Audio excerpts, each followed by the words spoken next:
time we were at historic Fenway Park, Pedro was on the mound, and there was magic in the air. But now the Sox are hurting.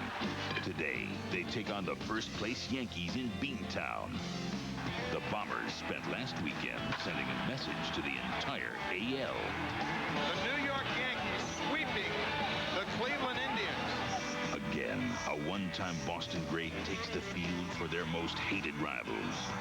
In Cleveland, the Indians hope to continue their mastery over the White Sox and run away with their 5th straight division title. So, turn up the AC, because things are heating up on Fox Saturday Baseball.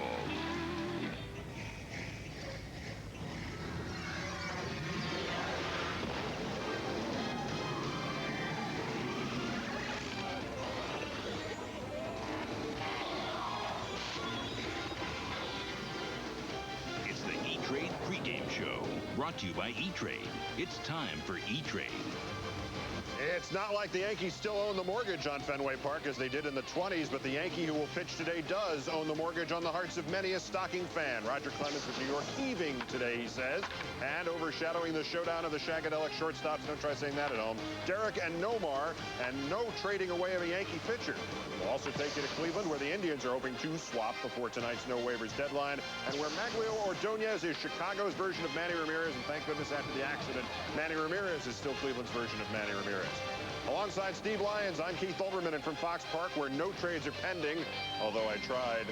That's not funny. Oh, yeah, it is. It's the E-Trade pregame show, never more appropriately named than today, but with the no waivers, easy trading deadline tonight at midnight. And Steve, while the Yanks have this morning reacquired Jim Leyritz, the big news is something that is not going to happen. Apparently, Joe Torre has talked George Steinbrenner into not trading Andy Pettitte to the Phillies. Sometimes the best trade you make is the trade that you don't make, and I think good lefties are hard to find. I think Andy Pettitte will find himself when he starts pitching inside again. When he buries guys with that slider down and in, and he throws the fastball in their hands, that's when he'll find himself again. And I think he knows that. He just needs to get back to it, and he'll be the pitcher that he was. And maybe he and the Yankees and the Mets can stay in first place. 43 years now since 2 New York teams were in first place this late in the season as they are today.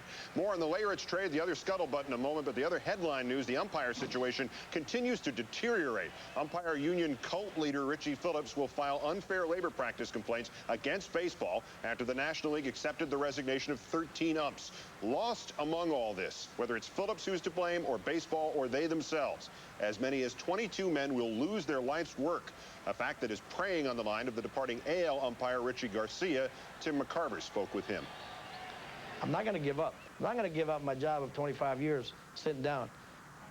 I'm not going to let people that have been in baseball for 15 years or 10 years or 5 years or 3 years take my job.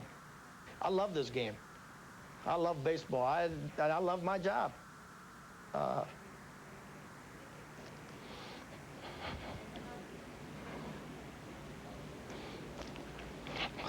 Mad.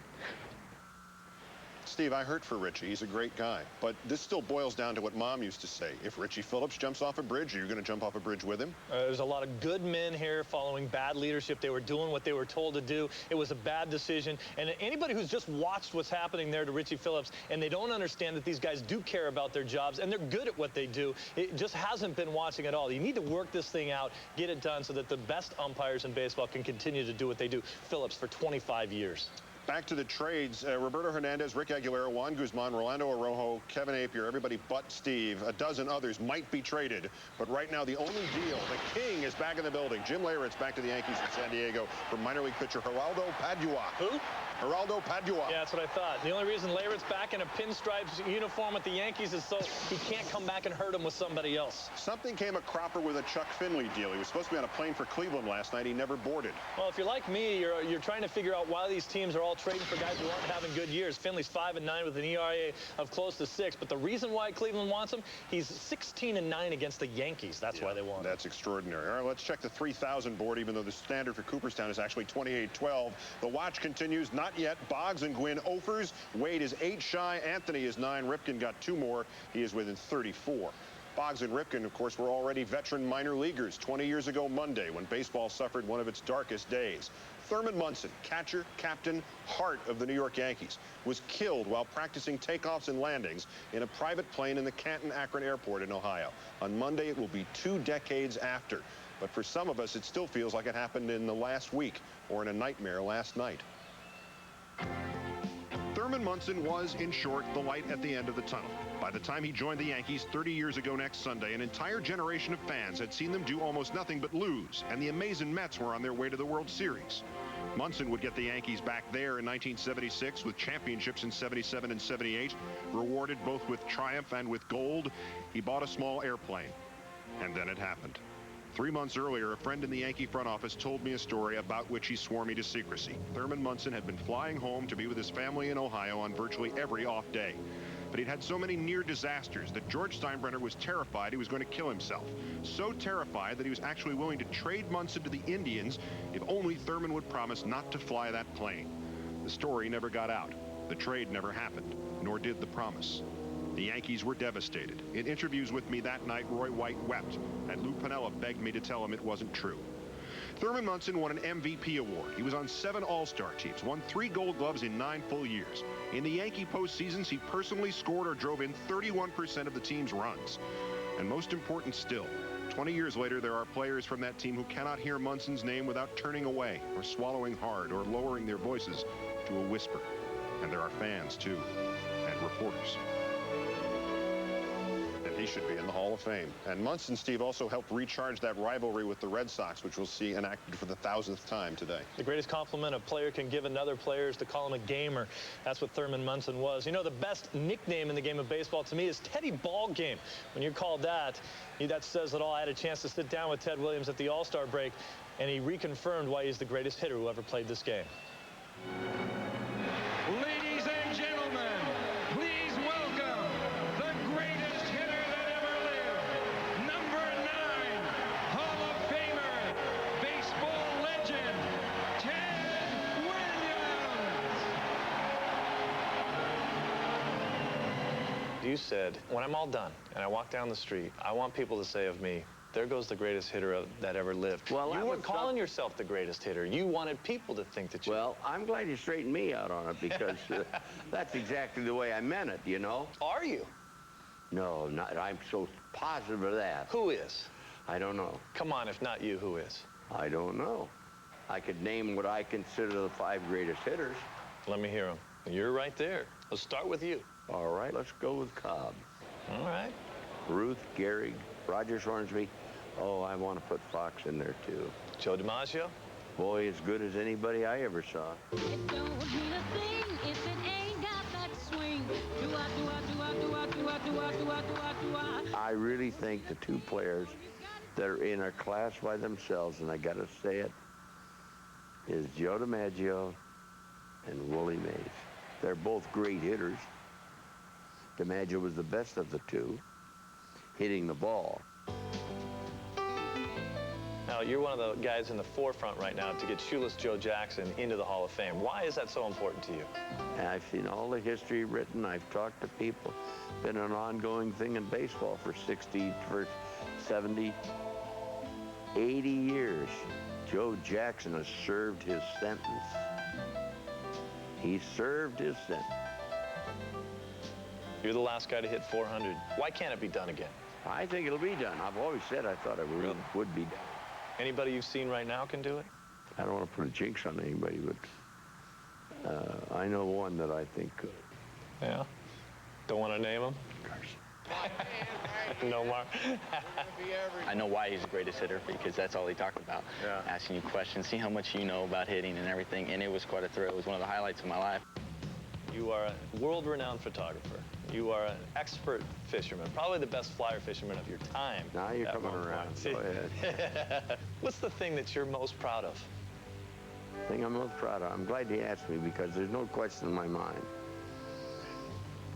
that I became a naval aviator and I became a Marine. That is the proudest thing that I will ever think I did. Ted, I understand that your future address is Fenway Park. Is that correct? Well, as of now, that's where I'm scheduled to go, Colonel. Needless to say, I'm anxious to see if I can still hit. There's a drive to deep right center. This may be gone. Fred way back there watching. Home run! Ted Williams. Well, if you had written it that way, nobody would believe it, so I even tried. There's very few ball players that have the effect on other ball players that you do. I have a picture of you that I had in 1984 in spring training, and that's me, you, and Yaz. Let me see it again. And this is still to this day the greatest piece of memorabilia that I'll ever have.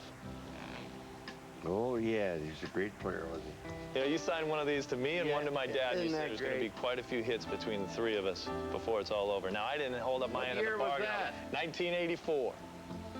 Gee whiz. This game's the greatest game of all. God, it's hard for me to think that this game ain't perfect.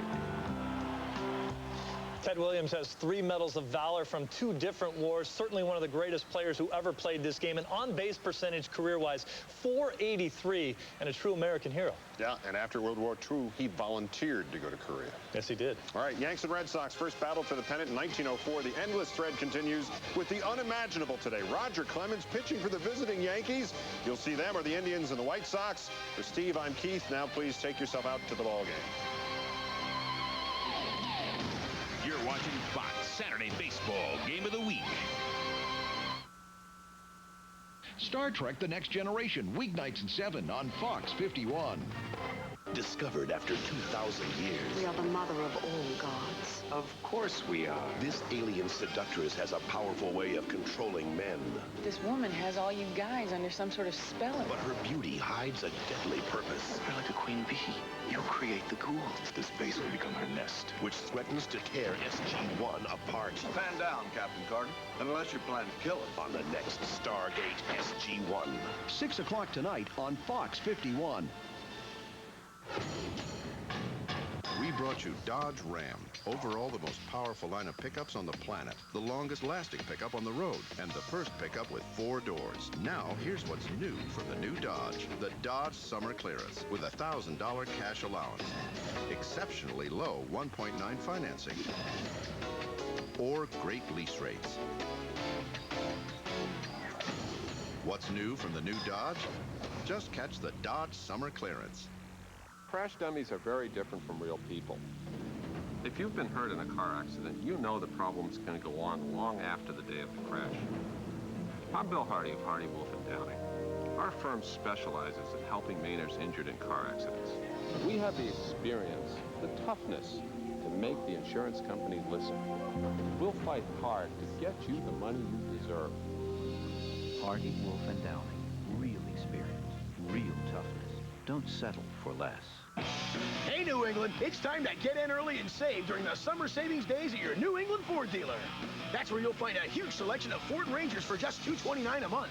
A loaded Ranger 4x4 with a V6, air, automatic, and a 4-door Super Cab, just $229 a month. Plus, you also get a rugged Da Vinci mountain bike and Yakima bike rack included in the deal. All of that in a Ford Ranger, just $229 a month. Hurry in while selection is best during the summer savings days at your New England Ford dealer.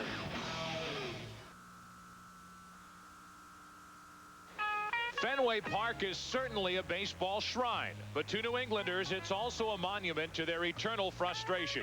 And nobody has thrown more body blows to Boston's belly than the hated Yankees. Some people believe in miracles. In Boston, they believe in curses. The Yankees even plucked the best from the DiMaggio family. The Sox matched them star for star, but not title for title. Bucky Dent's blow into autumn's fading light capped a Boston collapse that started about 21 years ago today. More recently, former heroes have ridden back into town as enemies, crossing over to try to win that championship that eludes the Red Sox. As this great baseball rivalry nears the end of a century and the Yankees continue to hoard success, you realize that beating New York and winning in general might ease much of Boston's pain. But in these parts, continuing the curse and being frustrated finishes a close second. Yankees and Red Sox today on Fox.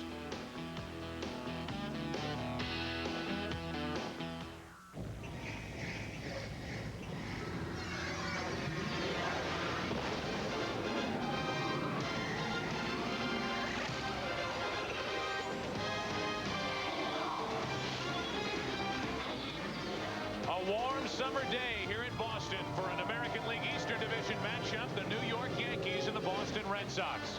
Welcome to the broadcast booth, everyone. I'm Joe Buck along with Tim McCarver. Now, rarely does one game stand out during the course of 162 in a season. Today ought to stand out. Why? Because Roger Clemens is back. He's in Yankee pinstripes, and he pitches here at Fenway. We take you back to September 28, 1996. He made his final salute in a Red Sox uniform to these fans who watched him grow and become one of the game's most dominant pitchers. He takes on the Red Sox here today as a Yankee, and Tim McCarver comes off a pretty darn strong start his last time out against Cleveland. Roger Clemens has won 96 games in this ballpark, many more games than any other pitcher. Has he been a disappointment for the Yankees? No. Has he been the pitcher that they thought they were getting? No. If he continues to pitch like he did that last outing against Cleveland, 7 innings, giving up only 1 run, where he used mostly fastball and splitter, he'll be the pitcher that the Yankees thought they were going to get. In just moments, an interesting reaction for Roger Clemens back here at Fenway in the Yankee pinstripes. We take you back to the last time we were here. A wonderful reaction to a wonderful player. Ted Williams, a salute to the fans prior to the All-Star game on July 13th. Get ready. Red Sox and Yankees come up next.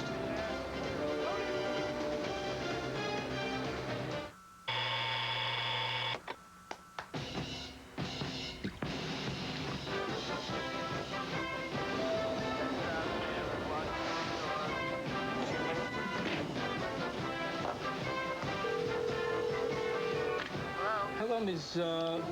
Gruber. Can I interest you in some wonderful opportunities in the stock, Ms. Gruber? It's time for E-Trade, the #1 place to invest online. It's here. The GMC Summer Convoy. 2 million tons of professional-grade trucks, designed better than they need to be.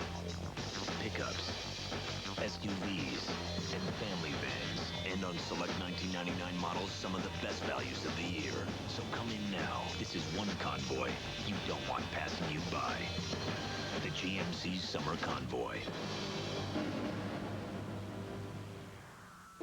The day after it happened, phone lines were down and just getting around was difficult. So I went out to look for my customers to see if they needed help.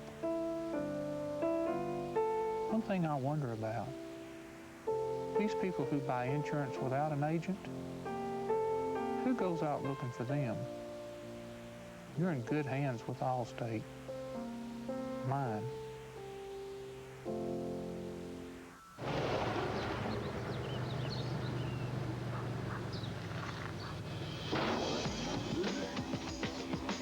Select road. Validating tires. What kind of road can you drive on with BF Goodrich tires? Approved.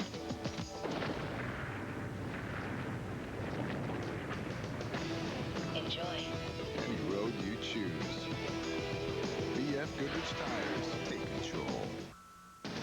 Fox Saturday Baseball is brought to you by GMC. Do one thing. Do it well. By the people of Allstate. You're in good hands with Allstate. By BF Goodrich Tires. Take control. And by Bud Light. For the great taste that won't fill you up and never let you down, make it a Bud Light.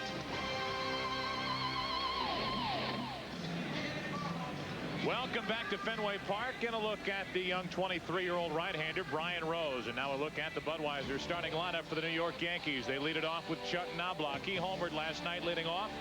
He was followed by a home run from Derek Jeter. He bats second at short. Paul O'Neill at right. Bernie Williams, the DH today. Tino Martinez at first. Jorge Posada catching. Scott Brocious at third. Shane Spencer in left. And Chad Curtis is in center field batting ninth. A look at the defense for the Boston Red Sox. Troy O'Leary will be the left fielder. Darren Lewis, I beg your pardon, a center fielder and an excellent fly chaser. Trot Nixon in right field. Valentin at third, Garciaparra at short, Offerman, Brian Daubach at first, Jason Varitek behind the plate. And there's a lot of talk this afternoon about Roger Clemens. But Brian Rose beat the New York Yankees, the world champions, in his first 2 outings as a Red Sox this year. And he's pumped up, and he looks it. So trying to defeat the Yankees, the world champs, for the 3rd time this season as he takes on Chuck Knobloch. And as you know, Jeter and O'Neill will follow the first place Yankees, who won here last night 13-3 behind right now a red hot Hideki Irabu. Welcome to a Saturday afternoon at Fenway. Perfect setting as we help renew this rivalry between the Yankees and the Red Sox. A look at Joe Torre, and now the first pitch of the day is over the corner for strike one.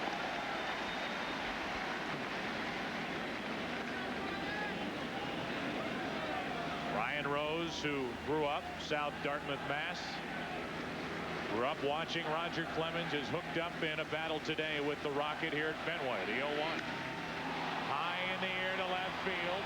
At that green monster, looking up. O'Leary, and Knobloch's done it again. Back-to-back games, lead-off home runs, and the Yankees lead 1-0.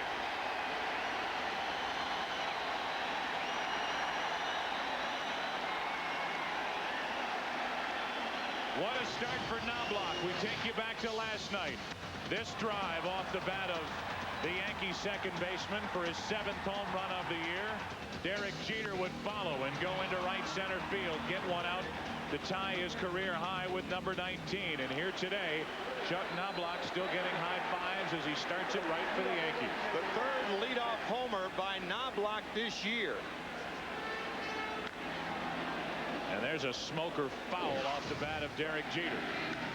Looks like a hanging breaking ball from Brian Rose that just made the net.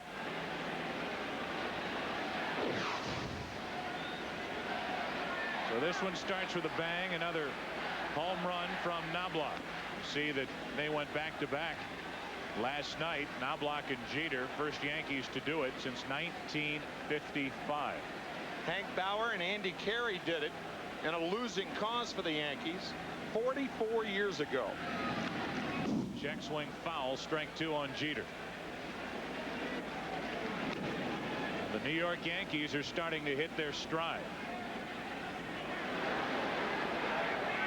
Chuck Knobloch needs a more full dye job the next time he goes in. Yankees starting to hit their stride and the salons. A ball and 2 strikes on Derek Jeter. Nobody on or out. 1 run in for the Yankees here in the first. And a defensive swing, but a good effort by Jeter to stay up there. Trading deadline hits tonight, midnight Eastern. A lot of people wondering if the Yankees are going to trade Andy Pettitte. George Steinbrenner has put that word out and then has basically rescinded, saying, well, Joe Torre says he can resurrect his career. Jeter's out in front, strikes out for the first out here in the first inning. And maybe Andy Pettitte will continue with the Yankees, a move that I know both you and I agree on. He should stay a New York Yankee. I think so, particularly with his postseason performances. Brian Rose, we mentioned his first 2 starts this year in mid-May. He beat the Yankees, who pitched very, very well. He has given up 13 home runs now. That includes Knobloch's shot today, 6-3, 4 no decisions. 1 out, nobody on, and here is Paul O'Neill. A down year offensively for O'Neill. As he shoots one into right field, well hit. Nixon back. Goodbye. 2 more home runs in the first inning for the Yankees. 2-0 New York.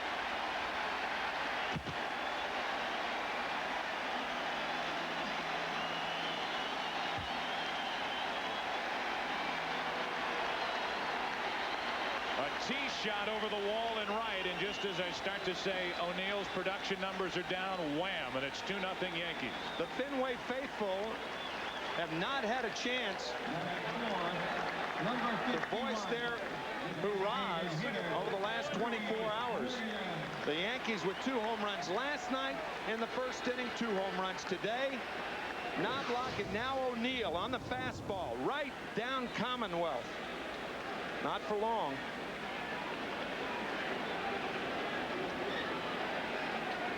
So Rose could only watch, shake his head as that ball headed into Williamsburg out there.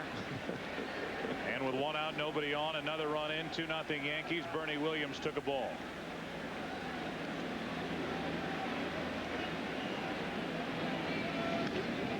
Pretty good swing by Bernie on a pitch in on his hands. 1 ball, 1 strike.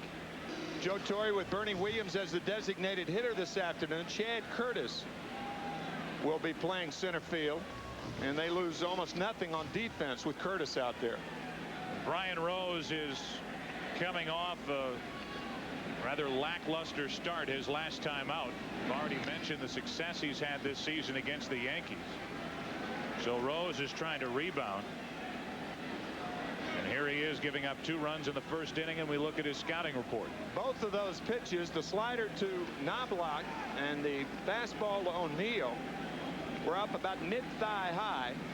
He has got to be a little finer than a guy like Roger Clemens. Bernie Williams is gone. A home run, a strikeout. A home run, a strikeout.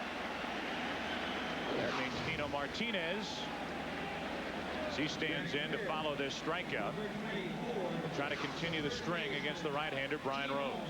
Rose blowing that letter-high fastball by Bernie Williams.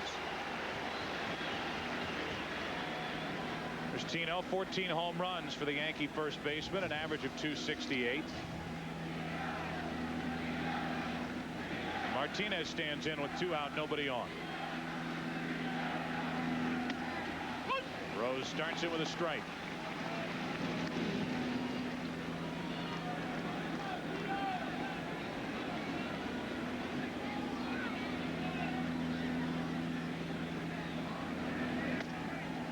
Martinez takes it inside, 1 ball, 1 strike. The Boston Red Sox, they have made no secret about the fact that as the trading deadline approaches tonight at midnight, they are looking for pitching.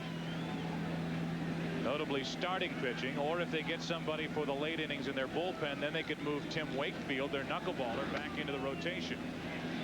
They need somebody to toe the slab for them down the stretch if they're going to hang in this wild card chase. They're a half game out. You look at Joe Kerrigan, their pitching coach, a half game out behind Toronto in the wild card chase. Into center field. That's a base hit for Tino Martinez. The first half inning continues here at Fenway.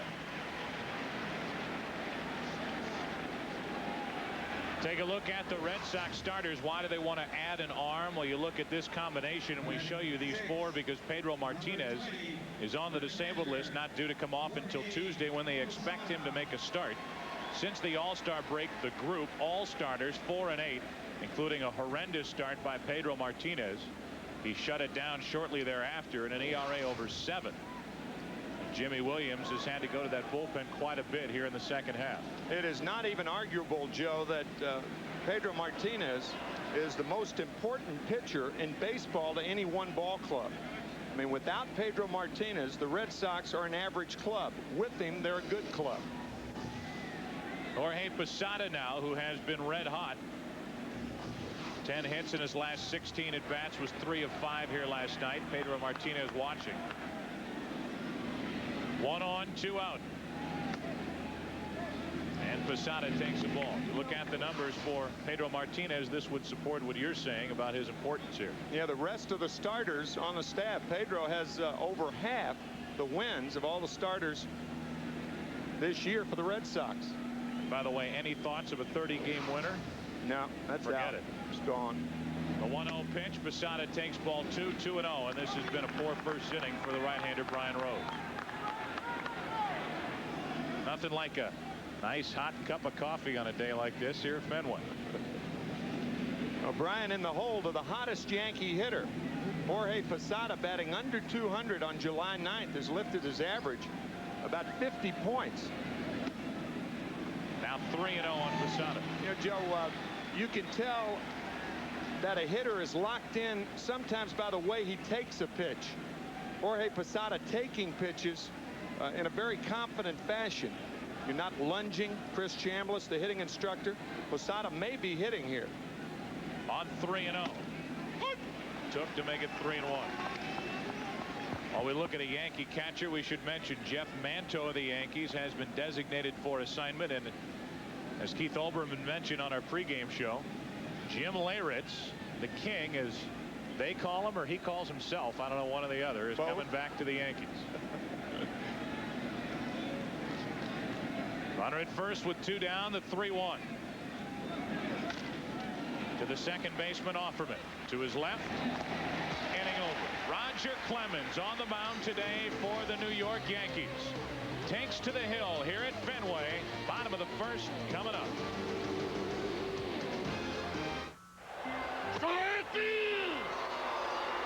Uh-oh, here comes the skipper. Looks like there's going to be some fireworks now. What are you doing tonight? Helen and I don't have any plans. Great! Sparky and his wife are coming to my house for dinner. Would you like to join us? That'd be great! Great! If I can beat the traffic, I'll pick up some Bud Light! Bud Light! Looks like you're out of here! I'll see you and the wife tonight! With a great taste that won't fill you up and never let you down, make it a Bud Light. You have a beautiful home here! Oh, thank you very much! Get the steak, Rascal! It's gotta be the puppy chow. We recently reformulated Purina Puppy Chow to help provide the building blocks growing puppies need for a long, strong, and exceptional life. Purina Puppy Chow brand. In the battle against athlete's foot, you gotta have Boom, tough-acting Tinactin. Now in a new pump spray. Nothing stops and prevents the itching, burning, and cracking better than Tinactin antifungals. They're so tough, they even prevent athlete's foot. Get Boom, tough-acting Tinactin. Change is taking place all over America. Big change. Because now you can call anyone across America for just 8 cents a minute on calls over 10 minutes. All day, every day. Just dial 1010-321, and you can talk as long as you want to the people you care about the most. You don't have to sign up. Just dial 1010-321, then 1 and the number. It's that simple. 8 cents a minute on calls over 10 minutes, day or night with 1010-321. 2-0 Yankees, 2 home runs in the first inning. Roger Clemens to work. We take you back to before the game when he walked out to the bullpens out in right center field. Many of the fans were on Clemens as he walked out to warm up for this start. And if you remember back during the pregame ceremonies before this past All-Star game,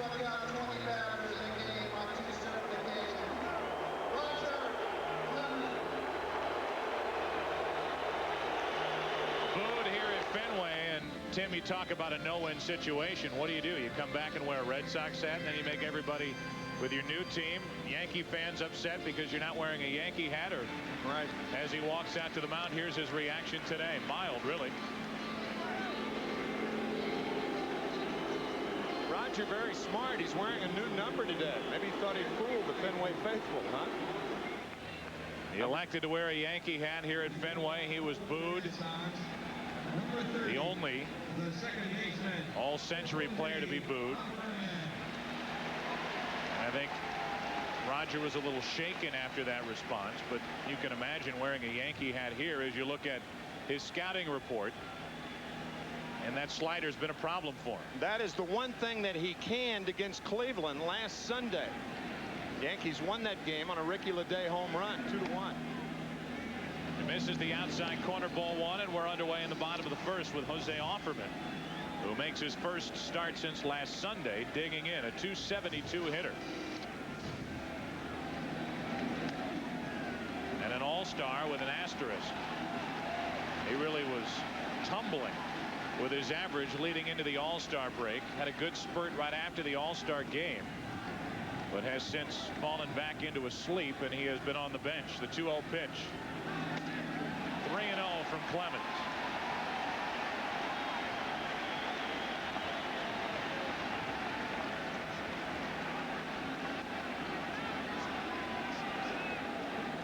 Offerman will take here on 3-0. And walk on one that got away from Posada. Now the crowd gets into it a little more as we look at the Budweiser starting lineup for the Boston Red Sox. You know, Offerman walking in, John Valentin, then Brian Daubach, the rookie first baseman. Nomar Garciaparra at short, Troy O'Leary at left, Butch Husky the DH, recent acquisition from Seattle. Jason Varitek is the catcher, Darren Lewis in center, and Trot Nixon batting ninth in right field. So a leadoff walk. And here's Valentin, 10 homers, 58 RBIs. 6 hits shy of 1,000 in his career as he takes ball 1, and that's 5 in a row out of the strike zone to start.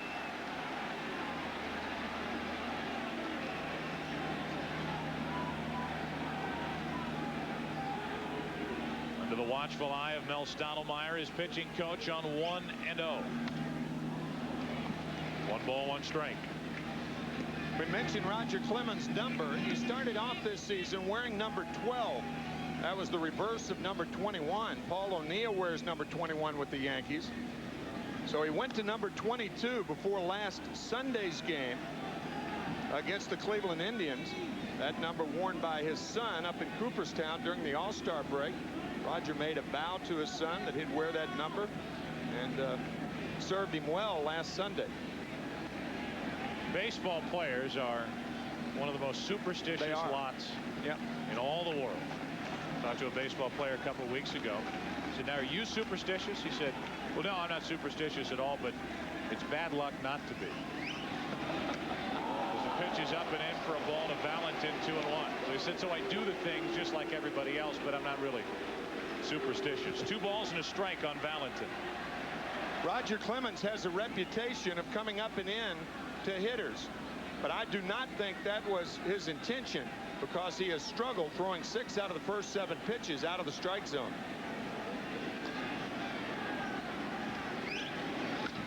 Hard hit, foul, past third. And the count 2-2.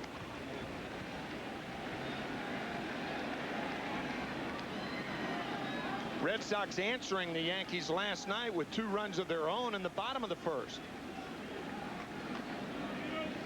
On deck is Daubach. Roger Clemens is back here in a different uniform. He came back here as a Toronto Blue Jay.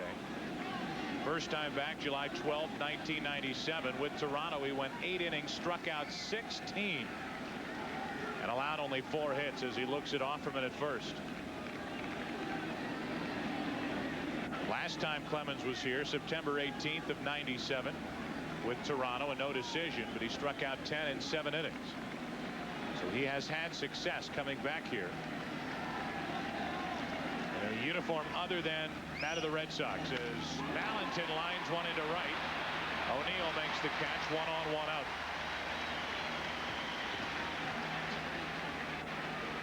Well, as we talk about Roger Clemens coming back here,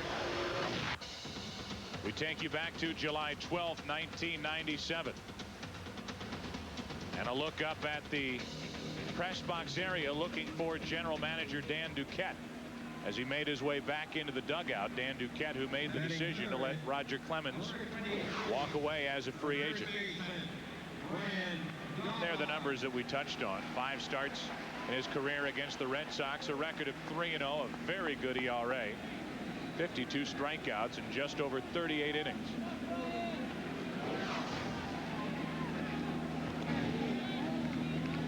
Roger had thrown all fastballs until that slider he threw to Valentin, and what do you know, a line drive on the end of that slider. It has been flat. It's just been rolling in the strike zone. He has yet to correct that slider with downward movement so far this year. Daubach a little late with that swing, strike 1. Daubach 3rd in the American League among rookies with his 12 home runs, a good average of .313. Primarily a first baseman DH with the Red Sox, as Offerman gets another look.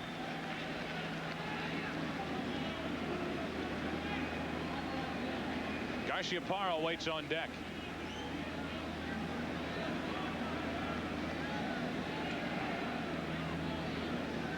One on, 1 out. Another late swing, and Clemens hits 96 miles per hour on the radar gun for the first time. Just blowing those 2 fastballs right by Brian Daubach. See how late he is. Roger Clemens with a lot of power from his lower body. Forget how big he is. 225 pounds, 6'2½". He's a horse. 1 on, 1 out. The 0-2 is up and away, and it's worth mentioning when you say horse, this is a big-bodied pitcher. The Boston Red Sox ace, Pedro Martinez, is anything but a big-bodied pitcher. He has a big fastball. Pedro Martinez just went on the disabled list with a sore shoulder for the first time in his 7-year major league career. Wondering how he will bounce back on Tuesday. And he remember last year all the controversy when Pedro Martinez didn't start on 3 days rest in that division series against Cleveland. One of the reasons why Jimmy Williams figured that his body couldn't bounce back, his arm couldn't bounce back on 3 days rest like you might expect a bigger body pitcher like a Clemens to be able to do. So Pete Schurig, the left-hander, started instead, worked 5 2/3 innings of shutout ball, and Jimmy Williams was still criticized when the Red Sox lost to Cleveland. Big blow in that game, a David Justice double. See the numbers in the last start for Martinez against the Marlins. That's why he went on the DL. See you later, Brian Daubach. Fastball right down the chute, and Daubach caught with a bat on his shoulder. 2 gone.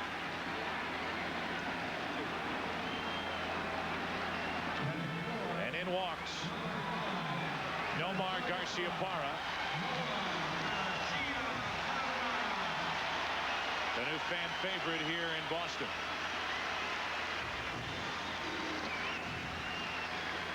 We hope to talk to Dan Duquette later on in this game. And he has been willing to talk about the decisions that he has made here with the Red Sox. 1 on, 2 out. Garciaparra grounds to Knobloch. The flip for the force out. In essence, the Red Sox have gone with Garciaparra and Pedro Martinez in a way to replace Mo Vaughn and that man Roger Clemens. He gets through a scoreless first. This is an ordinary cell phone. This is Nextel, and it's going to change the way you do business thanks to Direct Connect, its digital two-way radio feature. Frank, you see it? Not yet. It ensures instant contact. Bridget. Got it. Cost a fraction of cellular. It just passed. And it makes other cell phones... Ready now. Obsolete. Direct Connect from Nextel. How business gets done. Taxi! Taxi! 59th Street Theater, please. Going to see Star Wars Episode 1, huh? Wait till you see the pod racing scene. It's so wizard. Young Skywalker's racing for freedom. Now this is pod racing. He goes into overdrive. He never stops for anything. Never stops for anything. Never stops for... Well, you gotta refuel. Oh, joy. Crazy alien. Come on, let's go. Camcorder, $400. 3-hour tape, $7. Extra battery, $25. Home movies with Hank Aaron and Willie Mays. Priceless. Use your MasterCard and you could win 4 tickets to a '99 World Series game and sit with baseball's legends. There are some things money can't buy. For everything else, there's MasterCard, sponsor of the Major League Baseball All-Century Team. For over 70 years, our business has been helping generations of families live a better life. With retirement plans, life insurance, consumer loans. We're American General Financial Group. 50,000 men and women, over $100 billion in assets, helping over 12 million people live the life they've imagined. American General Financial Group. Live the life you've imagined. Scott Goodyear, Eddie Cheever. The IRL comes to Fox. The MBNA Mid-Atlantic 200 tomorrow on Fox. Rose gave up a couple of home runs in the first inning, a leadoff home run to Knobloch, a 1-out home run to Paul O'Neill, and Scott Brocious leads it off for the Yankees in the second, up 2-0.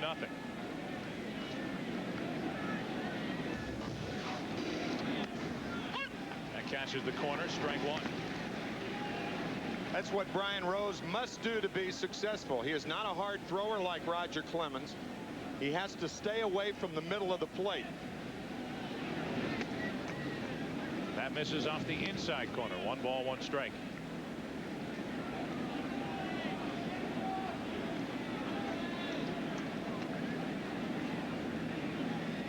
Brocious leading off. Takes ball 2.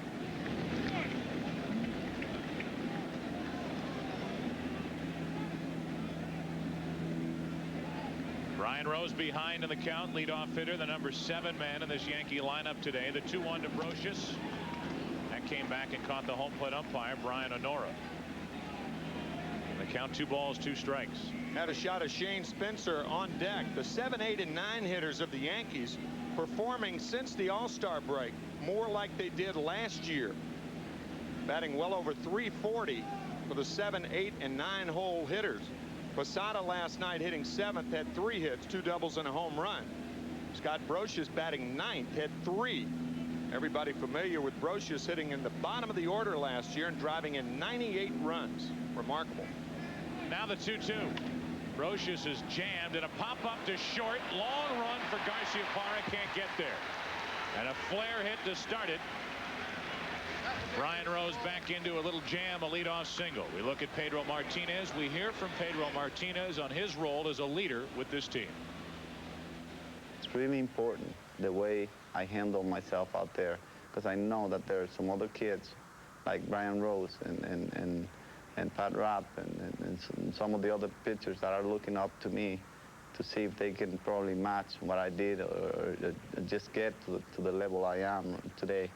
And I feel like I have a big responsibility with that. Refreshing to hear a successful big league talent like Pedro Martinez talk about his role on a ball club other than just putting up wins and what his responsibilities are with young guys like Brian Rose. It is rare that you find pitchers as leaders on ball clubs. Roger Clemens was not a leader for the Red Sox. Obviously led by example, being the dominant pitcher that he was for so long. But Pedro Martinez is a leader with the Red Sox, as is David Cone with the Yankees. Usually it's an everyday player who is the leader of the club.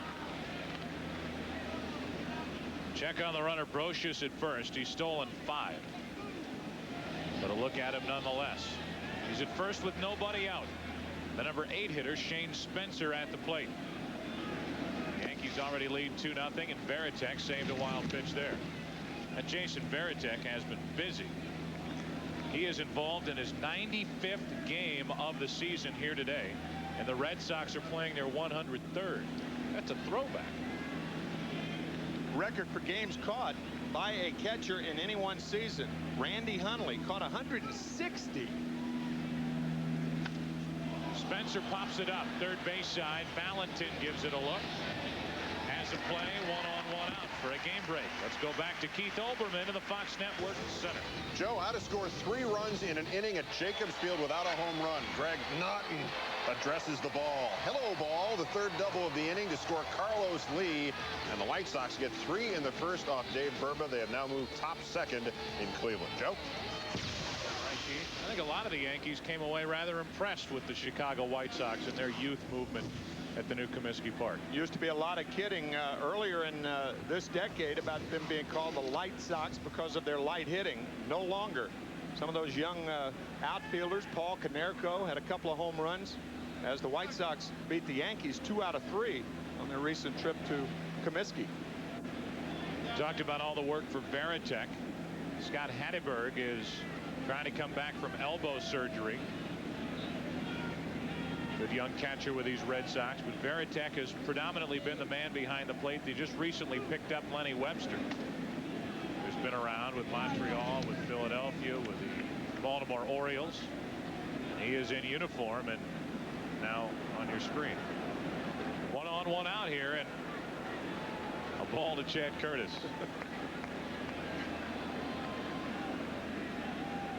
2-0 Yankees. Solo home runs in the first inning. Boy, they seem awfully bothered by Brosius over at first. Too much so. John Harrington, the president of the Red Sox. I want to get back to that. Here's a young guy that's trying to get into a rhythm in this game. And those throws over are called by the bench. Let him pitch. Runner goes and a pop-up into center. Easy for Lewis. He's one of the best out there. 2 gone. You might be thinking at home, well, the reason he threw over there was because he thought Brosius was going to run. You don't throw to first base when you think the hit and run might be in order, because the runner at first base is not going to try to get a good jump. A good jump is not imperative. It's up to the hitter to put the ball in play. Curtis getting under that pitch. But you have to determine when it's time to work on the guy with the bat in his hand and when it's time to throw to first base with a guy like Knobloch or Jeter on, not Scott Brosius. Here is Knobloch, who homered his first time up. 1 on, 2 out.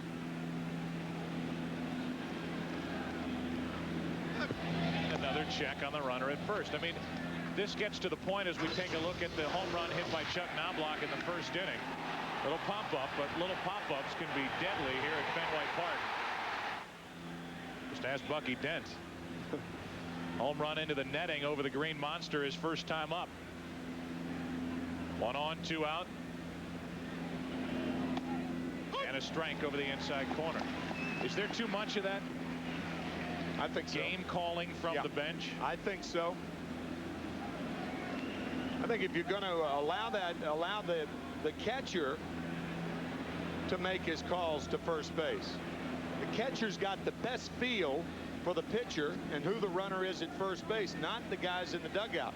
But it's almost epidemic in baseball. Runner goes, pitch out. That'll put to rest our little discussion. They call the pitch out. Jimmy Williams guessing right. Brocious is gone. They threw over so many times, they almost made the Yankees run. And Brocious is gone to end the top of the second. Yeah. Be there in 10. Bye.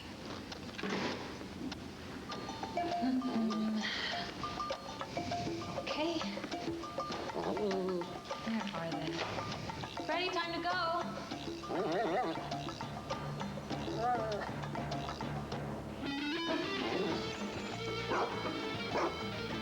LS. The next big thing from Saturn. Whoa, ready. John Elway's receivers learned an intricate series of more than 25 pass patterns. They also quickly learned about the Elway cross pattern. But the cross pattern wasn't a pass play. No, the cross pattern was the big red X that one of Elway's bullet passes would leave right on your chest. Expect more from an original. Original Coors. Brewed a mile high. Coors in a yellow can. Now that's original.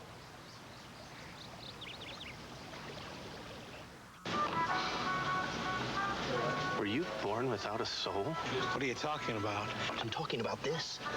It's just an oil filter. Just an oil filter? Look, nothing stops more dirt than America's #1 brand of oil filter, Fram.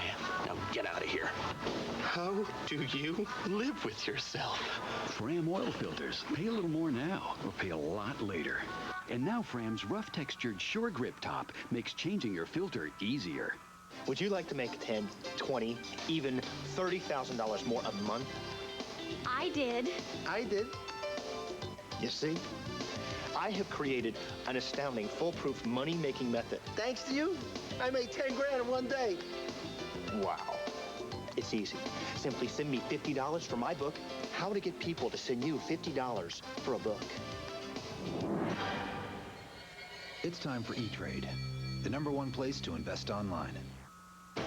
Fox Saturday Baseball is brought to you by E-Trade, the #1 place to invest online. For the Red Sox, number 25. Welcome back to Fenway Park. Earlier, Scott Brocious fouled one that hit off the glove of Varitek and then off the left forearm and wrist area of the home plate umpire, Brian Onora. Between innings, he went over and got that left arm taped.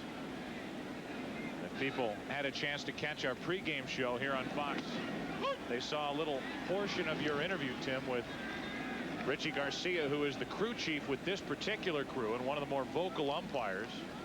As you look at the lineup here today, Richie Garcia umpiring out at second base. Clemens dealing with Troy O'Leary. 1 ball, 1 strike.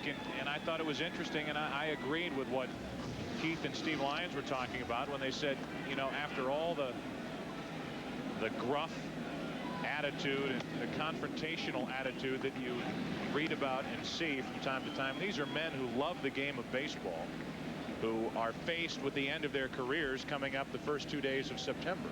13 National League umpires, 9 American League umpires have had their resignations accepted. That's down into the corner, and it is caught by Spencer for the out. We asked Richie Garcia, Tim asked Richie Garcia, whether the situation surrounding the umpires would affect his work on the field. Oh, we're going to do the same job. Believe me, I will never, ever. I love this game. I love baseball. I love my job.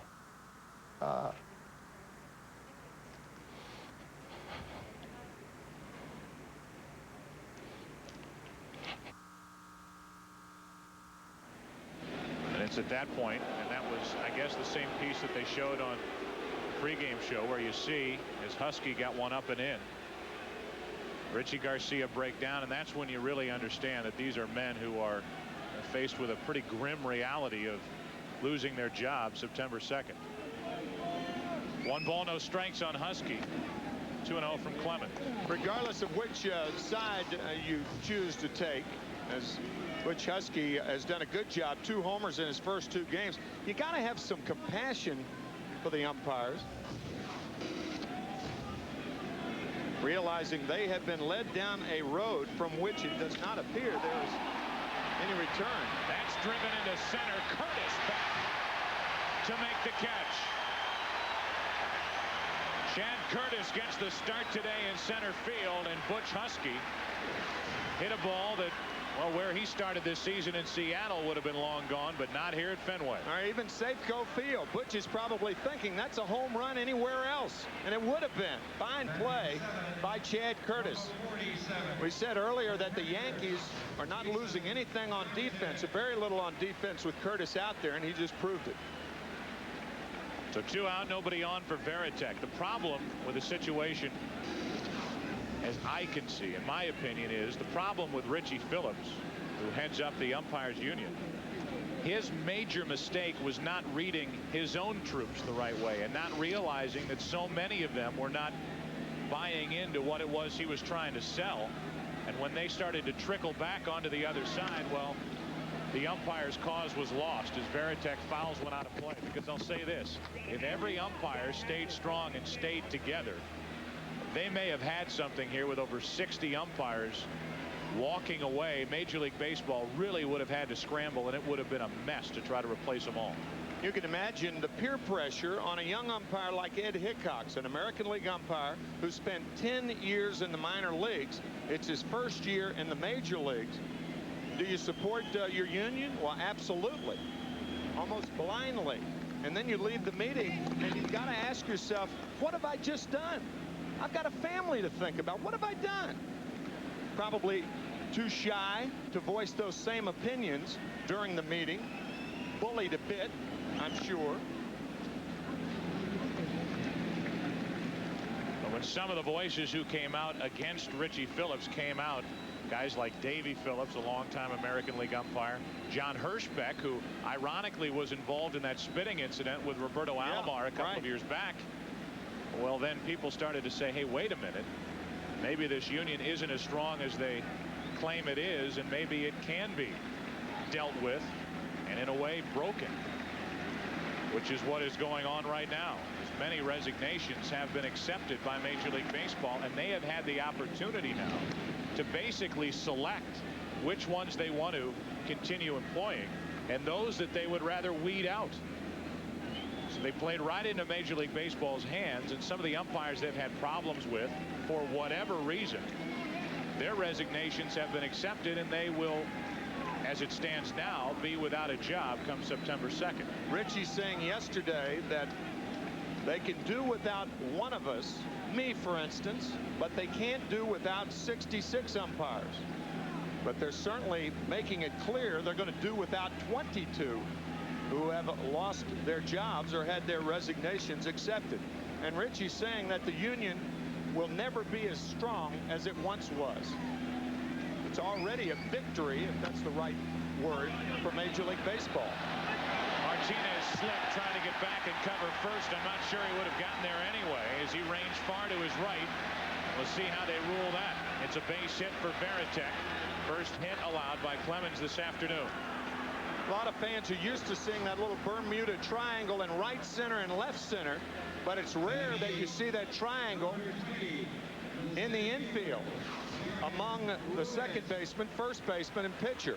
Martinez going after the ball, and then by the time he realized he had to get back, he slipped, and Varitek has an infield hit. With 2 out to bring in Darren Lewis, the number 8 hitter, a .264 average, 26 RBIs.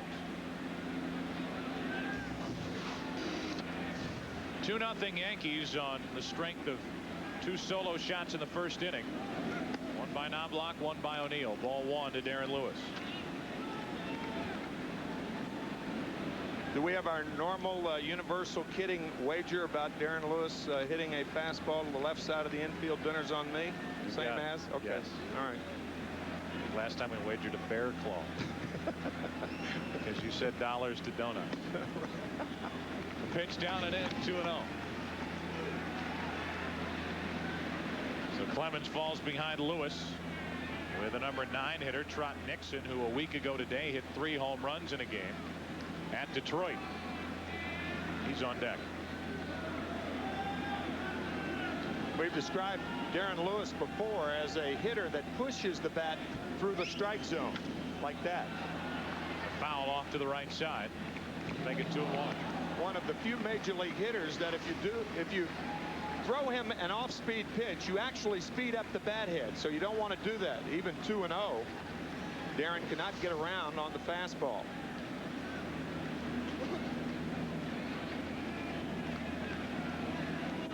2-1 from Clemens.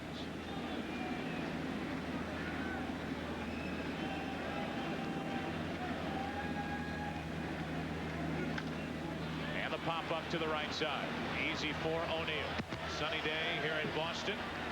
Without shades on. Well, they were on top of his hat, but not on his face. O'Neill made the play easily. Back to Fenway after these words from your local Fox station. You're watching Fox Saturday Baseball Game of the Week. News Radio, 11 and 11:30 weeknights on Fox 51. The compact pickup J.D. Power & Associates ranks best in initial quality. A Consumer's Digest Best Buy. One of Car and Driver's 10 Best. Building the new Dodge has been very rewarding. And now, owning a new Dodge is even more rewarding. During our summer clearance, this quick-handling Dodge Stratus really moves with a generous cash allowance or low financing. It's very simple, really. Dodge gets awards, you get rewards. See your friendly New England Dodge dealer. You already know how important calcium is for your bones, but did you know that 85% of women still don't get enough? So start your day with Total. It's the only leading cereal that's an excellent source of calcium, even before adding milk. In fact, Total has more calcium than the milk itself. No other leading cereal comes close. Simple, low-fat, delicious. So good, you can feel it in your bones. Total. Total Raisin Bran, Total Corn Flakes. One bowl, one great source of calcium. We asked around where to golf, and everyone said to come to Nonsuch River. The conditions are always great. It's a good value for the money. The fairways were manicured so well. It was just fabulous. I love these greens. They're the best greens in the state. I love the practice facility here because I can warm up before I play. It's a great practice facility. It's a well-maintained course, and it's close to downtown Portland. The greens are fast, smooth, and they run true. Can't wait to play again. Nonsuch River Golf Club on Route 114 in Scarborough. You've got to play it to believe it. At your New England Ford dealer, we're starting early this summer with big savings during the Summer Savings Days. And the deals are heating up on a huge selection of Ford Explorers. Now get an Explorer XLS 4-door with no down payment and no security deposit for just $399 a month. With a powerful V6, automatic transmission, air, a CD player, and more. For zero down, zero security deposit, and only $399 a month. Ford Explorer, built Ford tough. Hurry, it's the Summer Savings Days and your chance to save big at your New England Ford dealer. Chad Curtis getting congratulations in the dugout after that running catch to Rob Butch Husky. Great catch back in that well area, deep right center field here at Fenway. So Torrey came over. And there's the Rocket coming over to congratulate him and thank him. Help him get through the second inning. 2-0 Yankees, and Knobloch, who has now 3 times this season, twice against the man on the mound, Brian Rose, led off a game for the Yankees with a home run.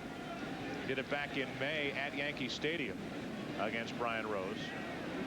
He's led off a game 3 times with a homer, did it his first time. was at the plate when Brocious was out stealing to end the top of the second. Takes a strike. On that pitch out, Tim, we were talking about the calls from the dugout bench. I guess we should extend that conversation. Pitch outs being called from the bench, that's as perennial as the grass or the artificial surface now. But what has really slowed down the game, and what I think is more meaningless and should not be given as much credit as it is from managers and guys in the bullpen, is the throwovers, not the pitch outs that are called from the bench. Not only the throwovers, the step offs. Yeah. The looks, the old step to third, look to first move. 3 balls and a strike on Knobloch, leading off the third inning, 2-0 Yankees.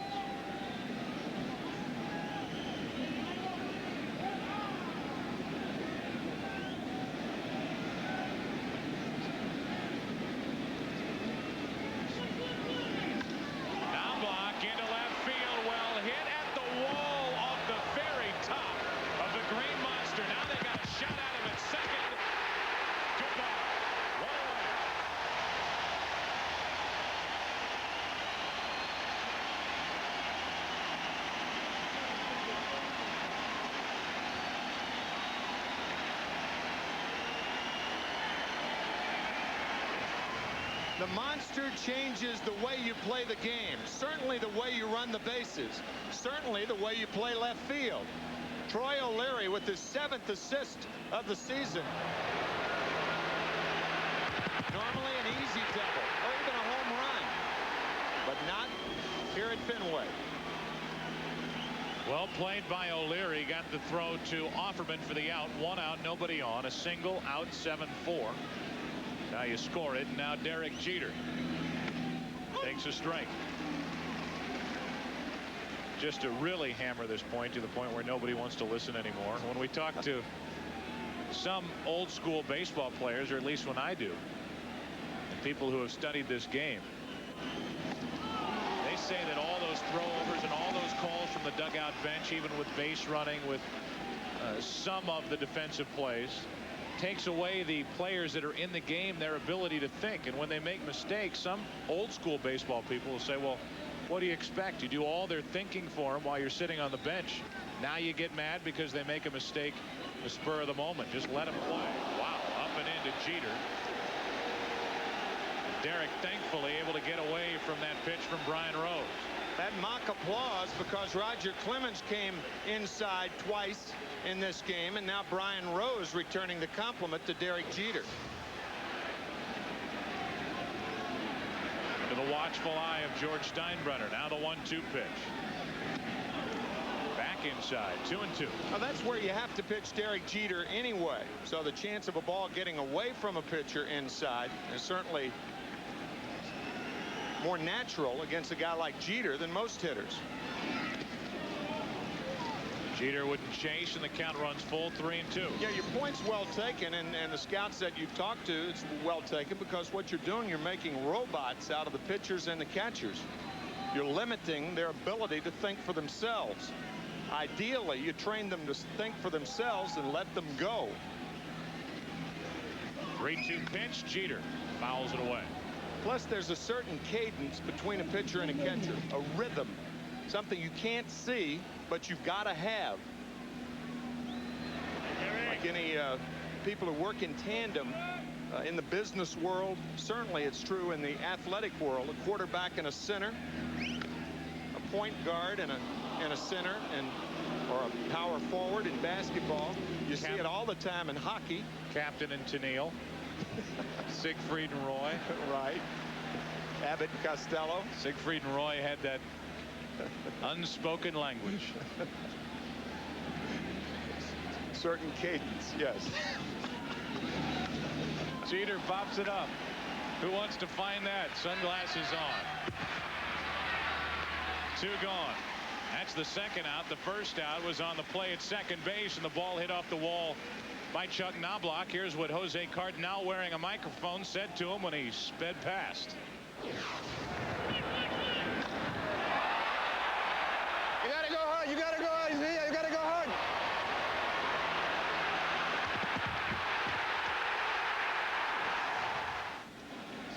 When Jose Cardinal was playing, he saw Carl Yastrzemski playing in left field, and nobody played that left field wall better than Yaz. Nobody. And Knobloch did go hard the whole way. Sure. Just took a good play to get him, and that's what the Red Sox got. There's the retired number of Yaz out that rim above the seats in right field. Last Triple Crown winner in baseball back in 1967. Easily the MVP. Gentleman Jim Lonborger won on the last day of the season. Won the Cy Young Award that year. O'Neill took a floater, low and away, 2-0. You mention anybody in the history of this game, especially American leaguers, and you can almost find a trace of their memory in the game here at Fenway Park. This place is just dripping with baseball history. Base is empty with 2 out and the 2-0. O'Neill didn't like it. 2-1.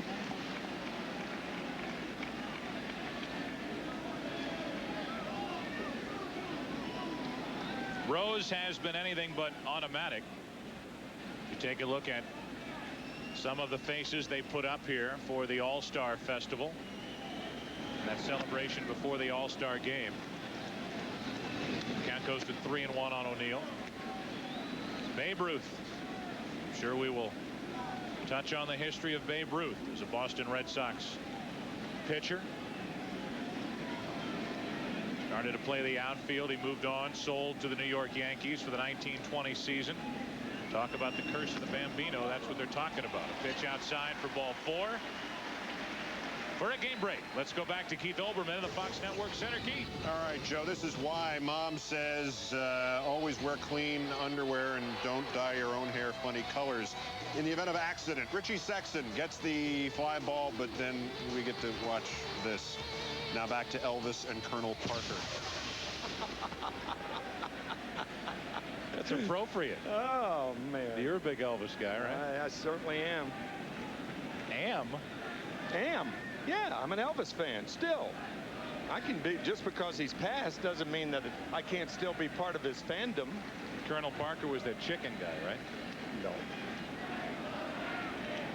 Colonel Parker did very well by Elvis. Very well. Bernie Williams now. 1 on, 2 out. It's all funny until we bring up the name Elvis. Then you change. Can't help it. Williams fouls it back. I've learned one thing in the 4 years it will work together. What? You can say what you want. It's all frivolity. It's all giggles. But then you bring up the name of Elvis Presley, and there's this look, this curtain that comes down like, don't mess with me. Thank you very much. That's it. That's the only skit we can come up with here on camera. 1 on, 2 out. And that's a shame. It is. The 0-1 to Bernie Williams. 60% of the country just saw that. Down and in, and a throw to try to get O'Neill, and Garciaparra missed him on the way by. The obvious scouting report on Jason Varitek, and the combination of Varitek and Rose run on him. Brocious was running earlier, and now O'Neill gets his 7th of the year. Nomar a little late covering, but he had to go to the inside of the bag as the throw leaking toward first base. A fine slide by Paul O'Neill to the outside of second. Sometimes you watch the fielder. They said defensive back should watch an end's eyes or a back's eyes. That's up the middle. Offerman keeps it on the infield and will put it in his pocket. Good play for a guy who's been under fire for his defense. O'Neill stops at third, and Williams on at first with a single. Fine play by Jose Offerman to temporarily prevent a run. If Brian Rose gets Tino Martinez out, it will be a bigger play, obviously. No, the one thing that I don't understand, Jose Offerman, it was said, did not start a game since last Sunday because of his defense. I mean, if you sign this guy, Jose Offerman, to a 4-year deal, you know he's not a good defensive player. So the minute he has problems as a defensive player, you're going to put him on the bench. I know it's a combination of his not hitting, too. First and third, 2 out. A pitch inside. Add to that. that Jose Offerman has had the chance to work with two of the best infield coaches in the game over the past 20-30 years. Joey Amalfitano in Los Angeles and Jimmy Williams here with the Red Sox. You don't get any better than that. Nope, you don't. You knew that coming in. Tino Martinez takes one on the outside corner. 1 ball, 1 strike.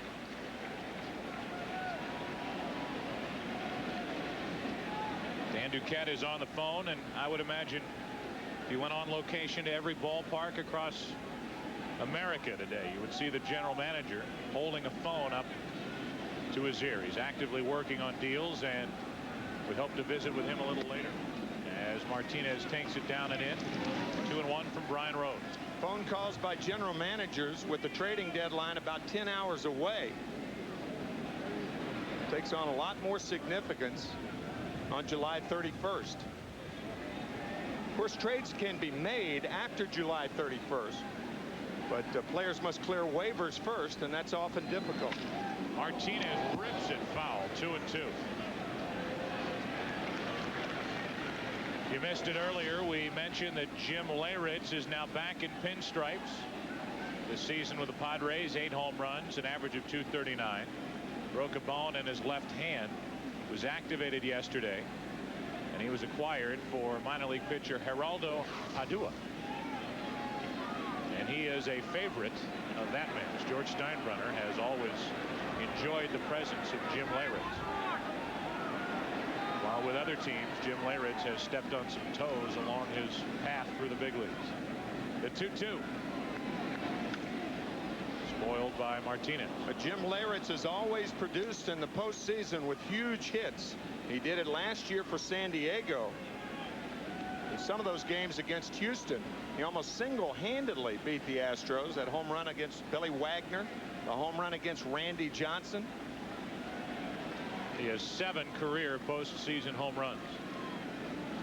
2 balls, 2 strikes, 2 on, 2 out. And that's back toward us.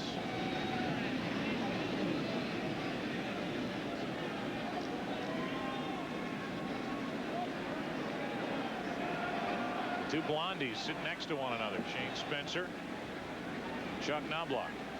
We were there at Yankee Stadium when Ray Ordonez dyed his hair, and whether it's the firings of the coaches or maybe the dye job by Ray Ordonez, the Mets have rolled all the way to first place. They're in first place after a win yesterday in Wrigley. That's over the outside corner, according to Brian Onora, not according to Tino Martinez. But the inning is over. Strikeout number 3 for Rose. Bottom of the 3rd inning. Trot Nixon, Offerman, Valentin coming up for the Red Sox, down 2. Yeah, folks, there's some turbulence reported ahead. We're going to climb to 30,000 feet.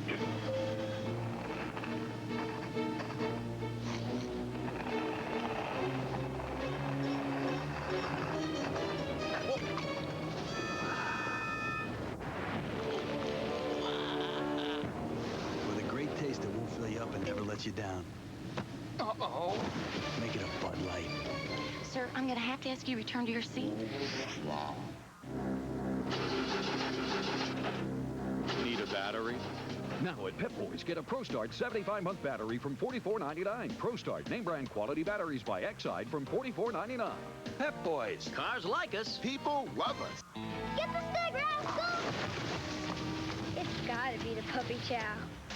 We recently reformulated Purina Puppy Chow to help provide the building blocks growing puppies need for a long, strong, and exceptional life.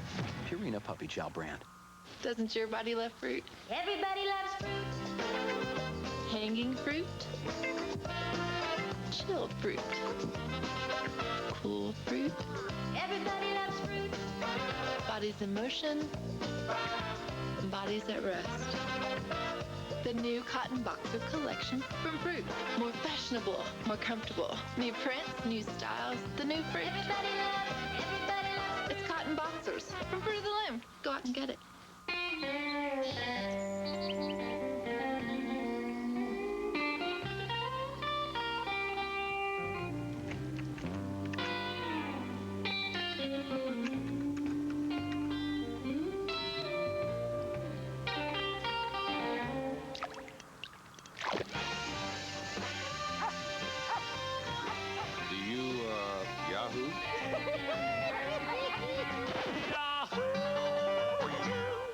I make my movies for? The common people, the little people. Little people go to the films. I don't mean midgets. I mean, they go to the movies too, because the seats are very comfortable for a midget. A look at first base coach Jose Cardinal. You know, he's wearing a microphone for us. But sometimes you don't need to hear what it is that he's saying. Just look at his body language after Bernie Williams handed him the shin protector, the batting gloves, the forearm protector. We already heard his main job saying, gotta go hard, gotta go hard, gotta go hard. Number 1A job of a first base coach is to hold all that junk when guys get down to first base. Here's Trot Nixon. Start your own sporting goods store. Basically. Waiting for the bat boy to come relieve him as Nixon pounds one into center. Curtis looks up. Goodbye. 2-1 Yankees. A home run by Nixon.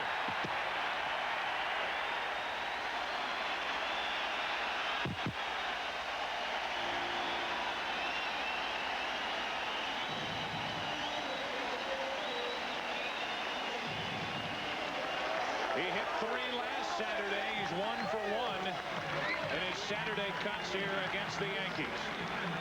Home run number 7, and what was it? A breaking ball, a hanging breaking ball. It looked like the first curveball that Roger Clemens has thrown in this game to inch the Red Sox closer. Back to the heat, up and away for ball 1 to Jose Offerman. Some pitches that are up are not mistakes. That was a mistake. A roller instead of a curveball, and that roller ends up rolling about 430 feet straight away center field. The 1-0. Offerman took a fastball strike, 95 miles per hour from Clemens. 272 average for a guy who was hitting 346 on May 19th.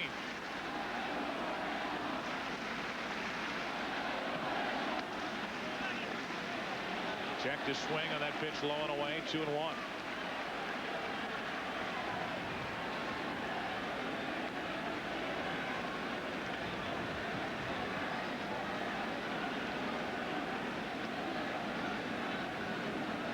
Offerman, nobody on or out, takes ball 3.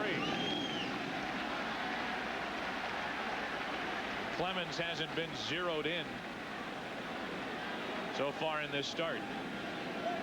Walked the leadoff hitter Offerman, who's at the plate now, back in the first inning, and he walks him again. Tying run is on for the Red Sox. As far as scouting reports are concerned, last Saturday, Joe, you mentioned the 3 home runs, all off breaking balls. The first 2 off Jeff Weaver, 2 sliders back door. This one off Willie Blair, appeared to be a fastball. This much is the American League pitchers have found out the last 2 Saturdays. Trot Nixon can handle the off-speed stuff. So his home run cuts the Yankee lead in half, and now after a walk, runner at first, nobody out for John Valentin, who lined out to right. His first time and takes a strike.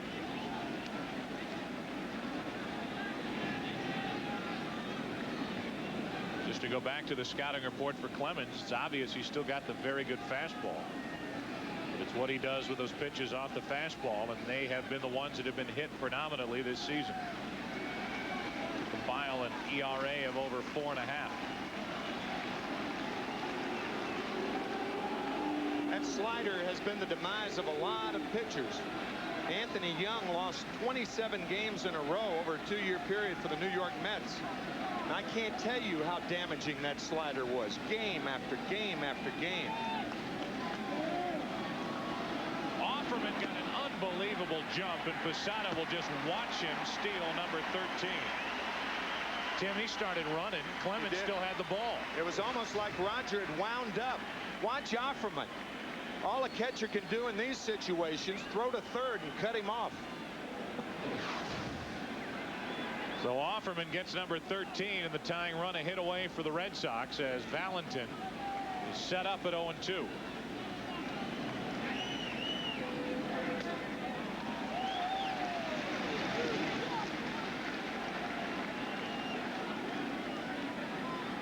On deck is Daubach. After Daubach, Garciaparra.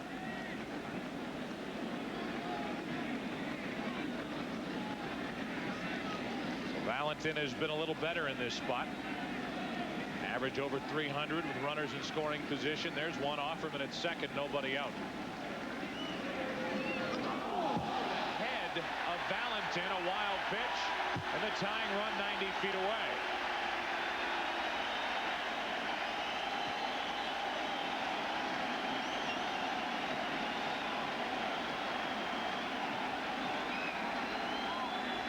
The crowd here at Fenway used to cheer when Roger Clemens pitched inside. This ball appeared to get away from him. You could see Posada sitting outside. And now Mott cheers at a ball coming inside to Valentin, but a wild pitch on Roger Clemens. The 2-2. Valentin hung in there well. The count stays 2 balls, 2 strikes. Sometimes if you get a reputation of pitching hitters inside, even when you come inside inadvertently on a backup slider or a pitch that's not designed to do that, people still think that you're doing it. See Pedro Martinez for that. Yeah, right. Runner at third, nobody out. That's the tying run. Clemens and Valentin. Into left center field. Spencer with a catch. Offerman the tag. Offerman the score. It's a 2-2 game as Offerman nearly broke an ankle going across the plate. Valentin ties it with a sac fly to left. Jose Offerman almost missed home plate. It appeared to me that he hit the back edge of home plate with the heel of his left shoe. We'll see. Shane Spencer does not have a good throwing arm. Right there, and he almost stepped over home plate. Oh, no, he stepped right on it, but he did slide on the heel of his left foot. Plastic spikes versus metal. Those plastic spikes slid right across home.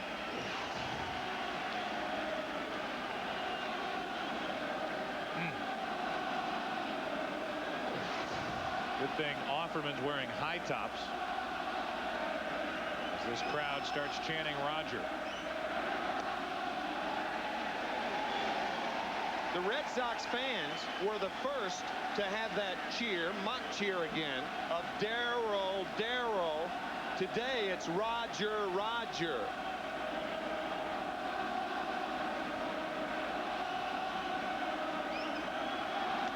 Darryl Strawberry back in the 1986 series, World Series, Red Sox and Mets.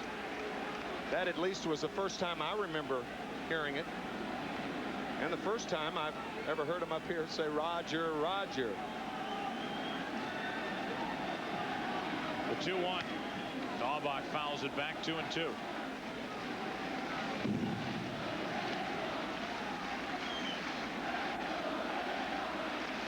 The numbers for Dahlbach: struck out looking his first time.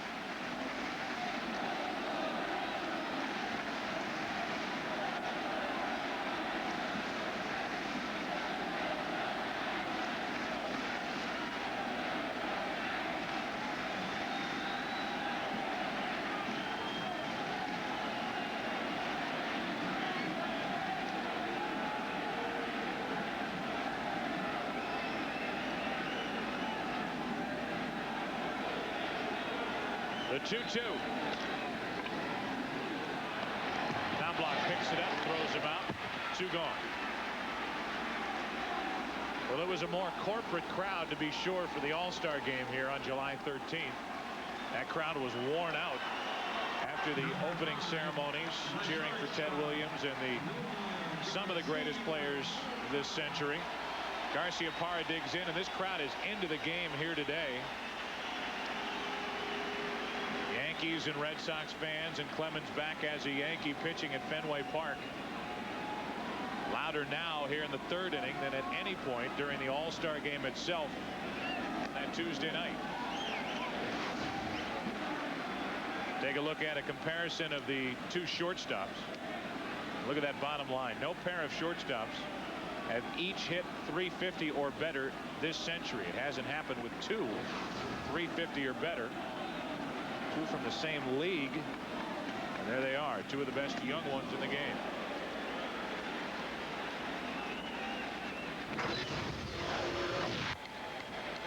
Derek Jeter replacing Nomar Garciaparra in the top of the 4th inning at the All-Star game on July 13th. And now imitating Nomar in the batter's box. Brocious kicks one as Garciaparra rolled one to third. And the error will keep this 3rd inning alive.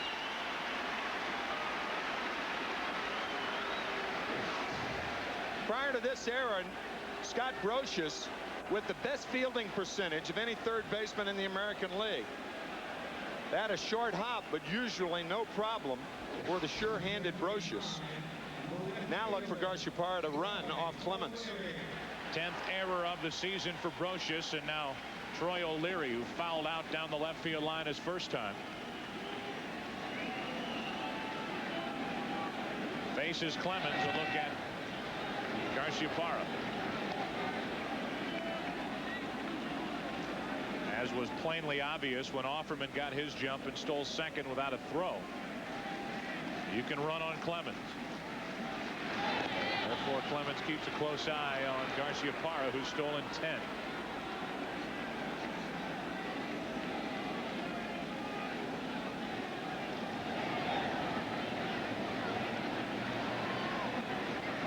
Go ahead, run on, 2 out here in the 3rd inning for the Red Sox. Strike 1. A lot of times when base runners take their leads off of first, they don't really know where they are. You should, if you're in a stolen base situation, your lead should be straight off the bag. Watch Garciaparra, who gets back here instead of there. The reason for that, obviously, is very simple. He's caught. Garciaparra caught stealing 1-3-6. Clemens kept throwing over, and Garciaparra is gone.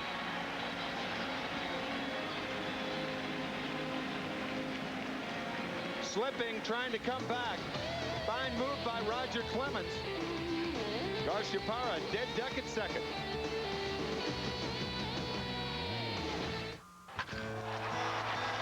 Every kid growing up in Boston wants to play for the Red Sox and play in Fenway Park. So I kind of made it to Fenway Park a different way. You know, once you leave the park, oh, what do you do? Oh, I work in the school board. Get out of here. People like, you're the guy in the Green Monster? It's kind of a historic place in baseball, the Green Monster in Fenway Park. No one else has this view of the game, and it's just unbelievable. Come on, let's go. Camcorder, $400. 3-hour tape, $7. Extra battery, $25.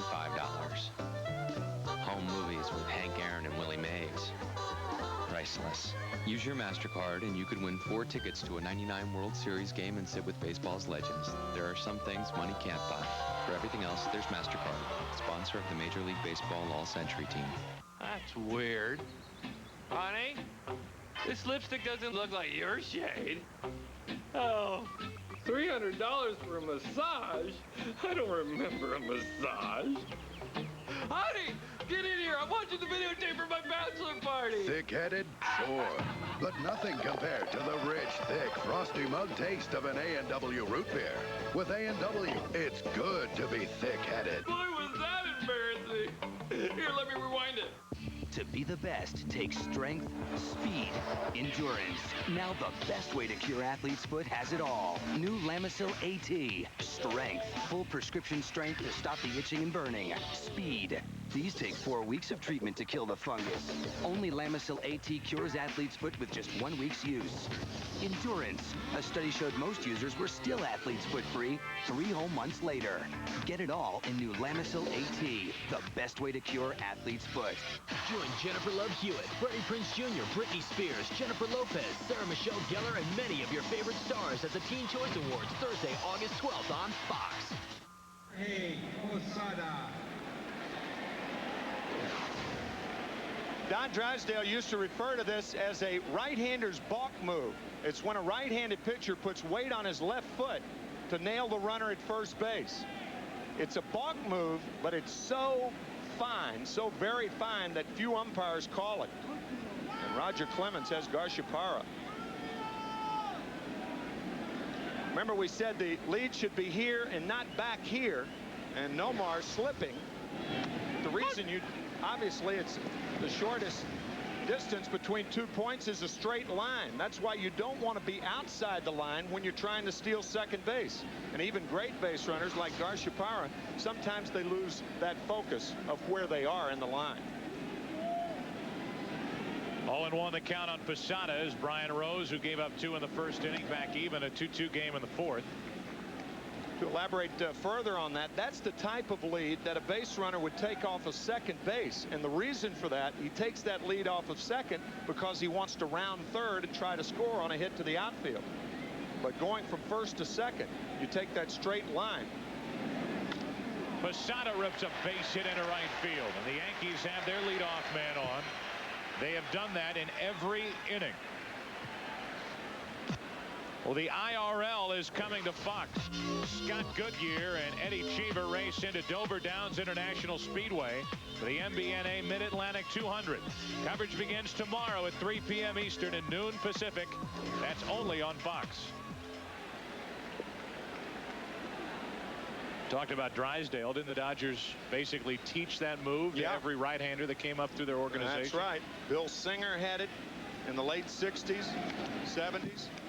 And Don Drysdale was a master at that, putting weight on the left leg, having that knee slightly bend, and that gives the runner at first base the illusion that the pitcher's going home.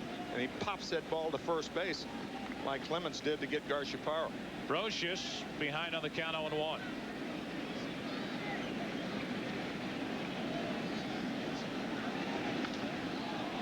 That's way foul and out of the park. 0-2 on Brocious. Scott Singled was out stealing to end the top of the second his first time. He's hit 11 home runs, driven in 46.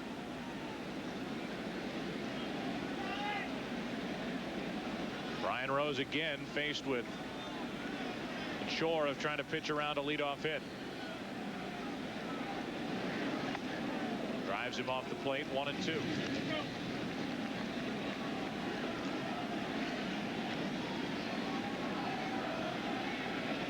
Yankees come in 62-39. Sent a message last weekend with that series against the Indians as to who should be considered dominant in the American League as Brocious pounds one into center. Back is Lewis to watch it. This ball is off the wall. Rounding third is Posada. The Red Sox get the ball back into the infield on a double by Brocious. Second and third, nobody out for the Yankees in the fourth.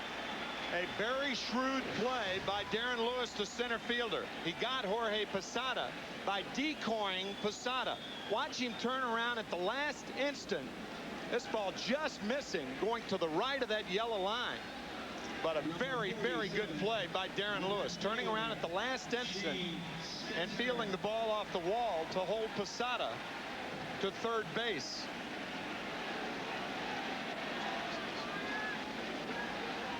About a foot from going out of here. Anything on the right side of that yellow line is a home run. So it's second and third, nobody out. And the number 8 hitter, Shane Spencer, at the plate, who takes ball 1. Scott Brocious actually tried to call timeout before the pitch. Watch. Whoop, timeout. Nope, I think I'll swing instead. How about that?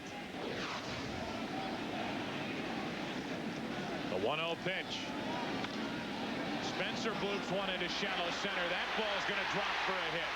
In to score Posada. They'll hold Brocious at third. He's disappointed he didn't come around to score, but didn't get a good read on it. And it's a 3-2 Yankee lead here in the fourth inning. Still nobody out. So Jorge Posada does score. Brocious had to hold at third. Willie Randolph does not want him thrown out or even a close play at home with nobody out. How about Scott Brocious with the hand up, calling time. Here it is again. Whoop, timeout. Nope. Here comes the pitch too late. And he hammers one about 420 feet away. I think if he'd been ready for that pitch, what he would have done to it. A double leads to an RBI bloop single by Spencer. And that leads to a visit on the mound from Joe Kerrigan, the pitching coach. Ryan Rose is more trouble here in the 4th inning. 1st and 3rd, nobody out. Single, a double, an RBI single, and the number 9 hitter, Chad Curtis, is at the plate. If you're the runner on at 3rd, Real Cormier up and throwing for the Sox. If you're the runner on at 3rd, this can be a dicey situation with nobody out. A ball hit to 3rd or back to the pitcher or to the first baseman, you have to determine immediately whether they can get a double play on the ball. If they can, if you think they can, you've got to break and go home. If not, stay at 3rd. Ground ball up the middle, base hit by Curtis. In to score Brocious. It's 4-2 Yankees. 4 consecutive hits, and Cormier can't get ready quick enough in the Red Sox bullpen.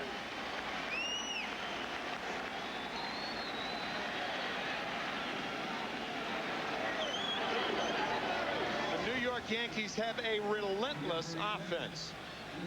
From 1 through 9 as Chad Curtis drives in his 20th run of the year. Normally you have your outfielders hitting in the middle of the order. To show you how good the Yankees lineup is, they have their 2 of their 3 outfielders hitting 8th and 9th today. Rare. And now Knobloch, who was 5 out of 6 last night, is 2 out of 2 today. 7 of 8 in this series. Bats with 2 on, and he pops up a bunt. Trying to bunt the runners up. Tim's groaning. We'll talk about this in a moment. Right now, a game break. Back to Keith in the Fox Network Center. Indians, Joe, trailing 3-0. Man on for Robbie Alomar in the 3rd. If that wasn't a check swing, it certainly wasn't a textbook follow-through. Another home run against the White Sox. His 16th. There's a reason Cleveland has 36 come from behind wins. They're still trailing, though. Back to you, Joe. All right, Keith, what do you think of that bunt? It's not a good play. It's plain and simple. I mean, you're locked in. You're 7 for your last 8. And now you're going to bunt the runners over, bunting the bottom of the ball, and doing for the Red Sox what they haven't been able to do for themselves in this inning. Get an out. That is not a good play by Chuck Knobloch. 2 on, 1 out. Derek Jeter's 0 for 2. To 3rd. What a pickup by Valentin with a 5-3 double play. And you might want to remember that bunt by Knobloch. The Yankees just had the Red Sox on the ropes, so to speak. The bunt popped up. Good play by Valentin for the double play. And the Yankees only get 2. Lead by 2 after 3.5. So I get this mail from Progressive saying they have a smart new way to shop for auto insurance. Progressive, can I help you? They give you their rates plus the rates of several other companies. I wonder whose rates are going to be lowest. It looks like you could save over $200 if you went with... What? You're an insurance company? Hey, we know how hard it is to shop for auto insurance. A lot of times we're the lowest. Sometimes we're not. That's not what I expected from an insurance company. And then he said, well, maybe you should. Call 1-800-AUTO-PRO or your authorized independent agent. Okay, now get the stick, okay? Get the stick, Ralph! Go! Get the stick! It's gotta be the puppy chow. Purina's reformulated Puppy Chow. Now there's no better way to get your puppy off to a great start. New Purina Puppy Chow helps build strong bones and muscles and supports a healthy immune system. The building blocks your growing puppy needs for a long, strong, and exceptional life. Incredible puppy food, incredible puppies. Purina Puppy Chow brand. Welcome to the Super Lottery Drawing. This week's jackpot is $15 million, so let's get to it. The first number is... 29. The second number is... 15. The third number... 7. The fourth number... It's time for E-Trade, the #1 place to invest online. It's here. The GMC Summer Convoy. 2 million tons of professional-grade trucks, designed better than they need to be. Pickups, SUVs, and family vans. And on select 1999 models, some of the best values of the year. So come in now. This is one convoy you don't want passing you by. The GMC Summer Convoy. It's free only on Fox. Alanis Morissette, Kid Rock, Jewel, Metallica, Sheryl Crow, and more. Woodstock 99, Tuesday at 8, 7 Central on Fox.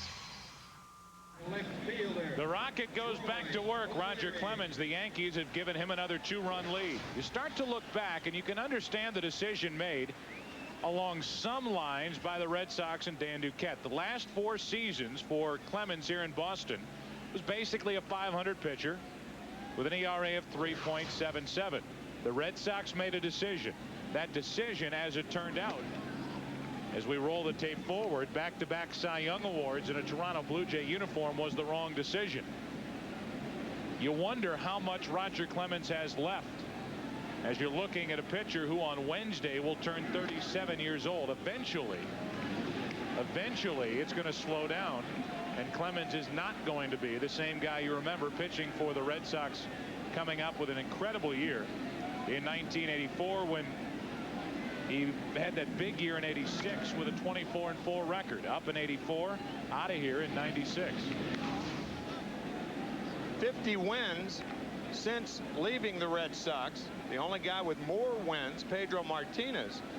And had the Red Sox signed Clemens, they would not have been able, from a financial standpoint, to sign Martinez. Troy O'Leary the other way. Spencer a running catch, 1 out.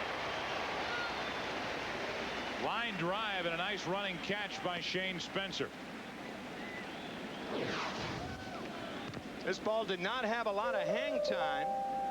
O'Leary with a rope to left center, but that ball tailing back to Spencer. And the Yankees record their first out. There's no way from a financial standpoint that the Red Sox, or any team for that matter, would have been able to handle Pedro Martinez and Roger Clemens on the same staff. So that's part of the decision, something we touched on earlier. You have Pedro Martinez now as your ace. Mo Vaughn is gone. And Nomar Garciaparra is front and center as the fan favorite everyday position player here with the Red Sox. The two are together, and Red Sox fans will argue they should have stayed together. As Husky chops one to third, that is a foul ball. Foul ball, and the count 0-2. Butch Husky started the year in Seattle. The Red Sox have been trying to get him for a while. They finally did, and we asked him if playing here at Fenway would change his swing. Well, you can't change for any park, and I try real hard to try to hit the ball the other way. And if I can get the ball hitting the ball the other way and then turning on the ball naturally inside, so you know I'm not going to change my game plan just because I come to a different ballpark. Hitting the other way for power too, Joe. Pardon me. That ball he hit to center field. Nice play by Chad Curtis. Chad tracking down that ball hit in the second inning. Butch Husky awfully strong. You can almost see that left arm, how he's. That's a reminder to hitters. When you see that that left arm fidgeting like that, that's a reminder to keep the front shoulder in there.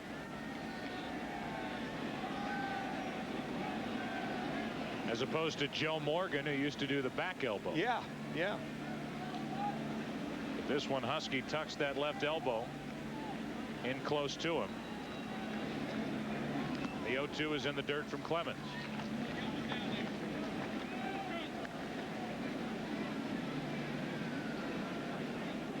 The Red Sox were thinking of obtaining Husky over the offseason. As you watch Husky with that left elbow, they finally get him, and they add a little pop to their lineup. Both elbows flapping. A 1-2 pitch inside, 2-2. And what a player he was. The MVP in 1975 and 76. Boy, what a player. 2 balls, 2 strikes now. It was 0-2.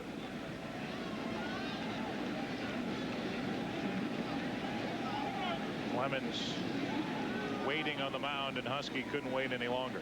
Here was Joe Morgan's hit. That was the difference in the 9th inning of the 1975 World Series here at Fenway after the dramatic moment the night before. Carlton Fisk, the home run off Pat Darcy. Hard hit to third. Brocious got the big hop and throws him out. 2 gone. Then Joe Morgan's hit off Jim Burton, the left-hander. Forever talked about here in the Boston area, the hub. Should Darrell Johnson have stuck with Jim Willoughby or bring in Jim Burton? So with 2 out, nobody on, Jason Varitek, a .261 hitter, singled his first time. There's Jim Rice. Played here with the Red Sox between 74 and 89. Hit 382 home runs in his career. Mentioned the name Fisk, and there he is. 2 out, nobody on, and a ball up and away to Varitek.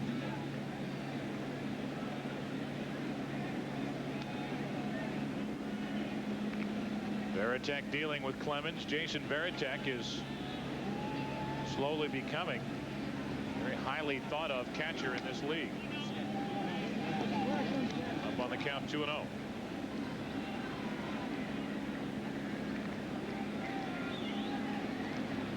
There aren't many switch hitting catchers with power. Big bodied catcher, at least durable enough to work 95 games coming into today's action.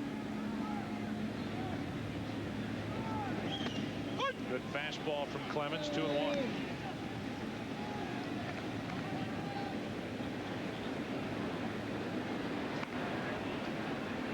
Joe Torre, Mel Stottlemyre relaxing over on the dugout bench.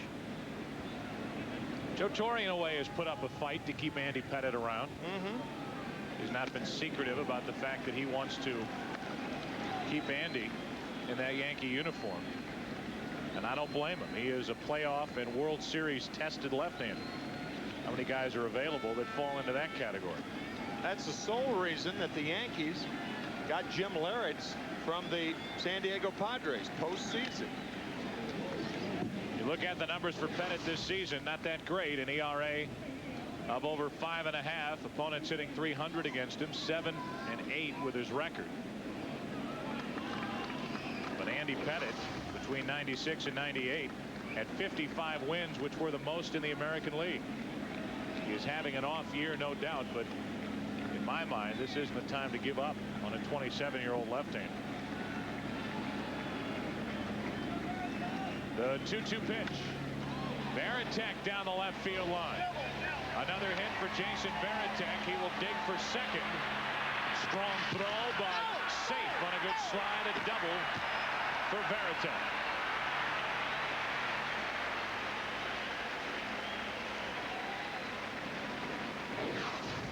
You talked about Jason Varitek and the big body. Well, jumbo jets have landings that are not always smooth. Watch Varitek going into second base. That is a terrific slide, a nimble slide by Varitek for his second hit. A single in the second, and now a double with 2 out. Nice. So with that, the tying run stands in. Darren Lewis, who has hit only 2 home runs this year, but could produce a run with a hit, fouls one away.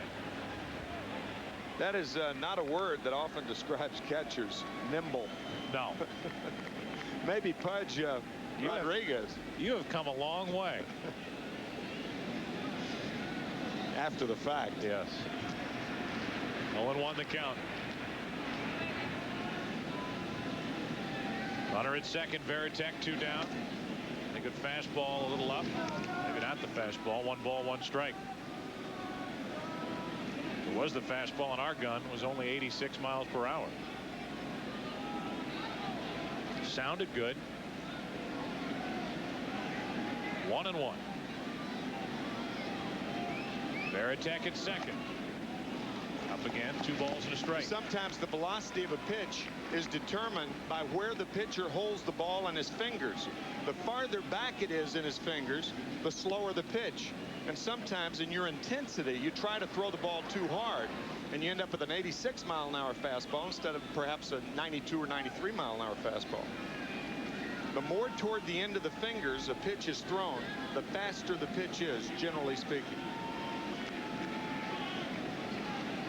Well, Well, this has been anything but a dominant start for Clemens here, returning in a Yankee uniform to Fenway Park. But in the Yankees lead 4-2. We're only in the fourth. And now he falls farther behind Lewis with a count of 3-1.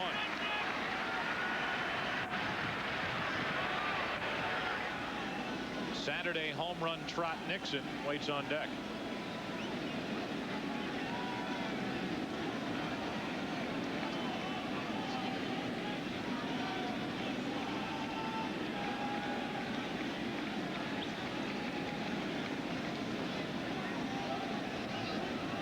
Lewis with a count of 3-1. To the third baseman, Brocious. Caught it on a line, and the inning is over. A 2-out double by Baratek. The Red Sox lead their third, and after 4-2 New York.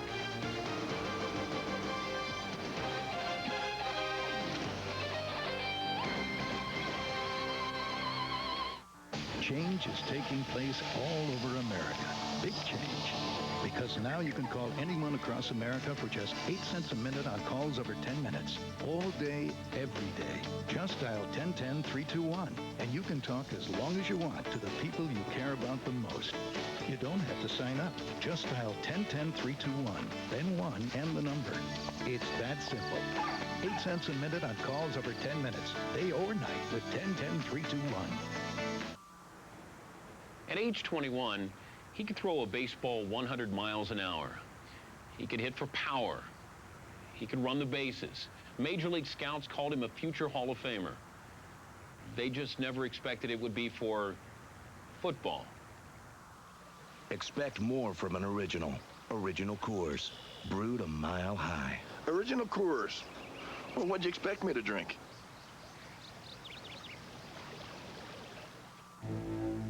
We've got a couple nice SUVs, a new convertible, some minivans. The crooks hide the cars behind boxes and smuggle them out of the country. You can be out here all day and not find one. One day we got 17. By making it hard for car thieves to do business, we're making it cheaper for you to do business with us. You're in good hands with Allstate. Mine.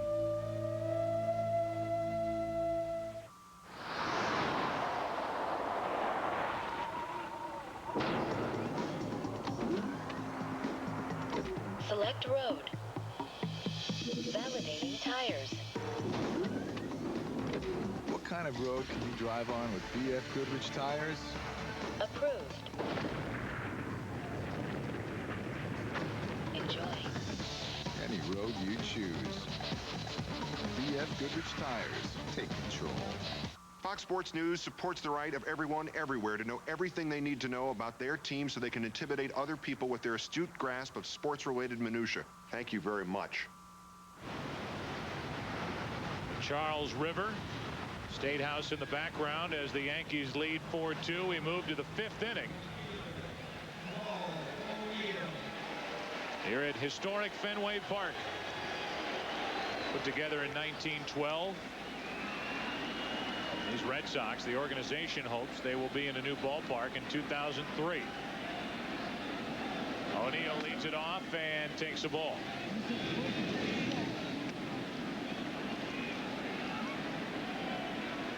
Paul O'Neill homered his first time, walked and stole a base in the 3rd, and he leads it off in the 5th. Yankees have put their leadoff man on in every inning.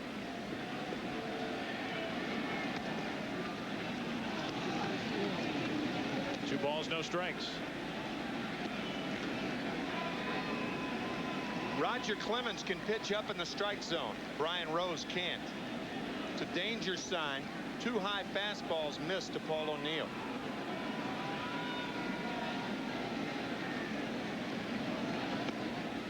Now missing low. It's 3-0.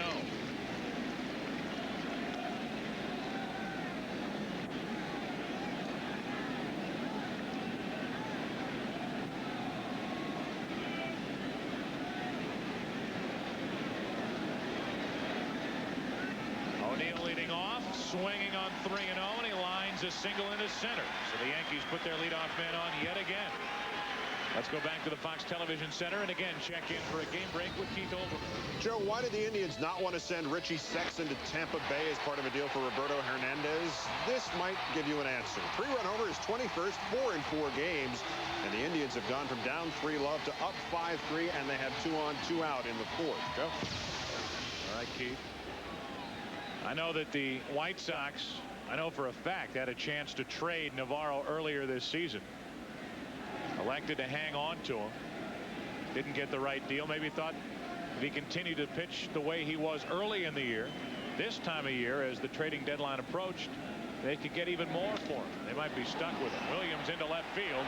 Well hit. O'Leary can't get there off the scoreboard. O'Neill will dig for third. They'll hold him there on a double by Williams.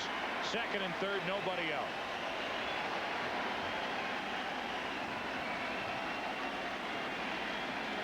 The reason the center fielder comes over to back up the left fielder on a play like this, they cross the left fielder with the better angle to make the play. But when the ball caromed off the scoreboard, it hit O'Leary. And they recovered quickly enough. Almost came up and hit him right in the left side of the face. Bang. Boy, Troy, now the ball just dies there, and they do hold O'Neill to third base, but that's going to be all for Brian Rose. Well, Rose exits from North Dartmouth, Mass. He is gone. We're only in the 5th inning. Yankees lead by a couple, have second and third, nobody out. Real Cormier coming in.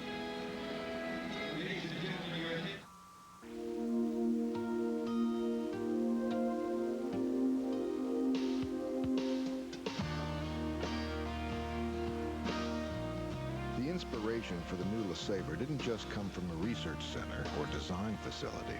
It also came from your family. Introducing the all-new 2000 LeSabre, re-engineered with more safety features than any other car in its class. The new 2000 LeSabre by Buick. We're being followed. Impossible. We're virtually invisible. Yep, virtually.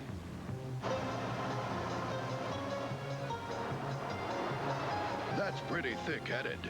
But nothing compared to the rich, thick, frosty mug taste of an A&W root beer. With A&W, it's good to be thick-headed. Hold on to your hats. I'm going to shake them. Chuck, it's Rennie. I'm stuck. Call me back. Rennie, we're doing shadow puppets. Call me. Chuck! Rennie. Call me back. You just left me a message. I'm not going to touch my phone. Call me. Tired of phone tag? Nextel's the only national wireless carrier with Direct Connect, a digital two-way radio feature. So, instead of reaching Chuck's voicemail, you can actually reach Chuck. Nextel, how business gets done. Get ready for another record-breaking year. Major League Baseball invites you to bring it home.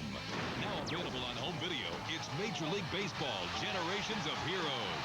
Ryan and Clemens, Ruth and McGuire, Aaron and Griffey Jr. Baseball's greatest legends and today's superstars matched up in one unforgettable video. Records are made to be broken. Major League Baseball Generations of Heroes. Available at all Suncoast locations.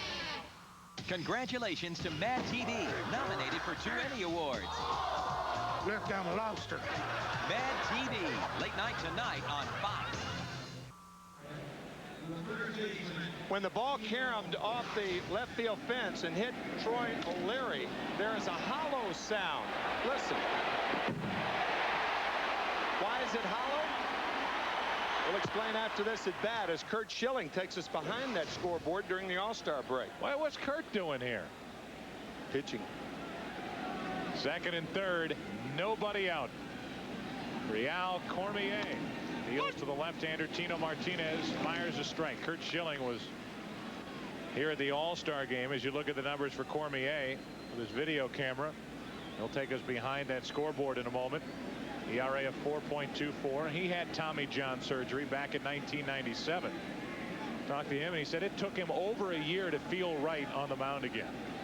And it's important to bring up because that is likely the surgery facing the Red Sox closer Tom Gordon. As a pitch misses up and in from Cormier, 1 ball, 1 strike.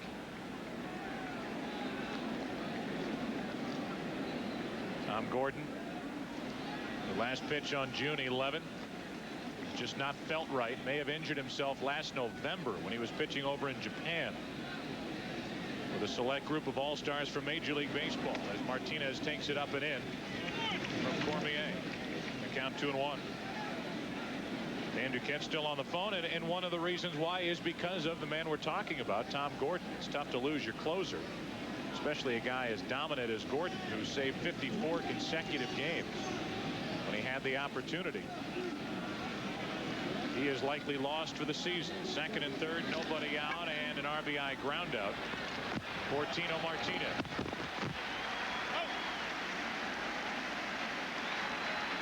That makes the score 5-2 Yankees here in the 5th inning, as Tino Martinez just put the bat on the ball and drove home Paul O'Neill. Here's Curt Schilling narrating his home video on July 13th with his son. A real job. Come on in. Here. The inside. Monster. I gotta remember where I signed this thing at. I actually saw you. Oh, there it is.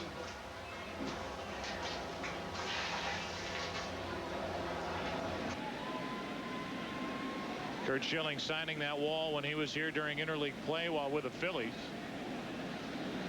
As Jorge Posada takes a strike over the inside corner. Posada has a runner at third, 1 out. The Yankees lead by 3. The infield is in for the Red Sox.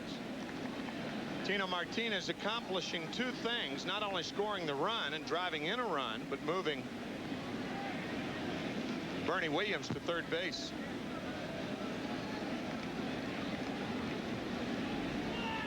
The 0-1 from Cormier is hit hard to third. Valentin tried to tag Williams and still had plenty of time to get Posada at first. 2 down. For a game break, let's go back to Keith Olbermann in the Fox Network Center. You're busy.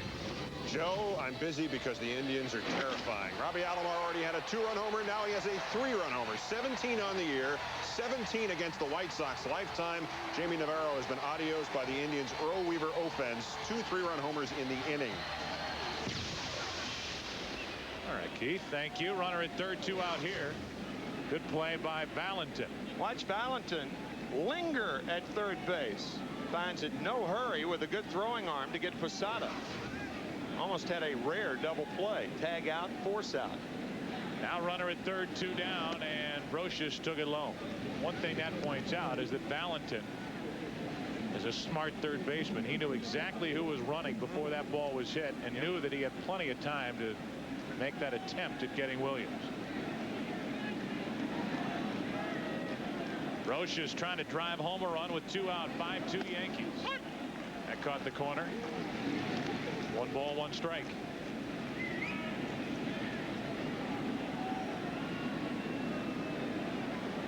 Spencer waiting on deck.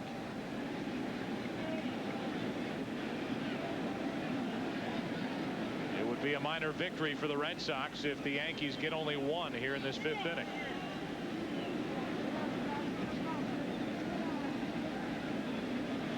Cormier came in second and third, nobody out. Got the ground out from Martinez.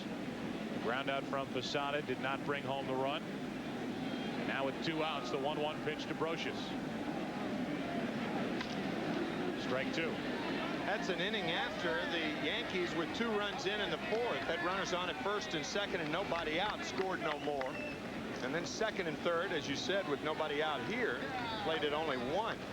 Chance to put the Red Sox away, but they've yet to do it.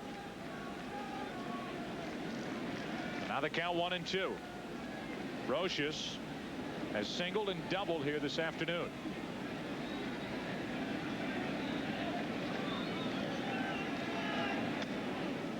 Fastball up and in. 2 balls, 2 strikes. Boston Red Sox made a roster move today.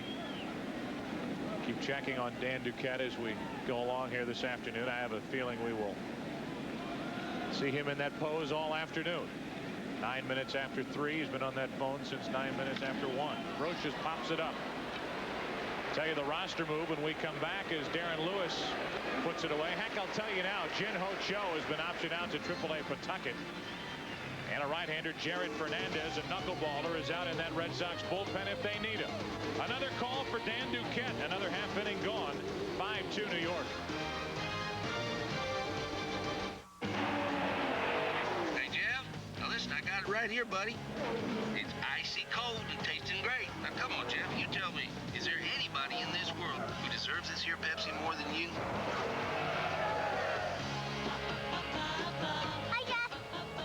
See you later, Jeff. Now that's what I call motivation.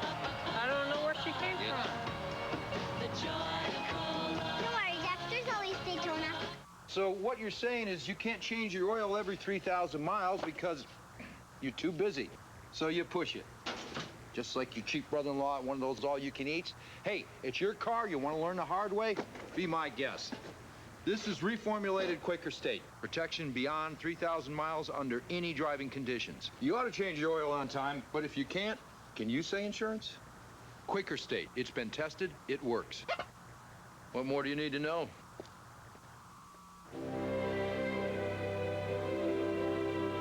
What is the value of victory? What makes success so sweet? At American General, we help over 12 million people every day live the lives they've imagined. With retirement services, life insurance, consumer loans, and whether they have big dreams or little dreams, the real victory is seeing their dreams come true.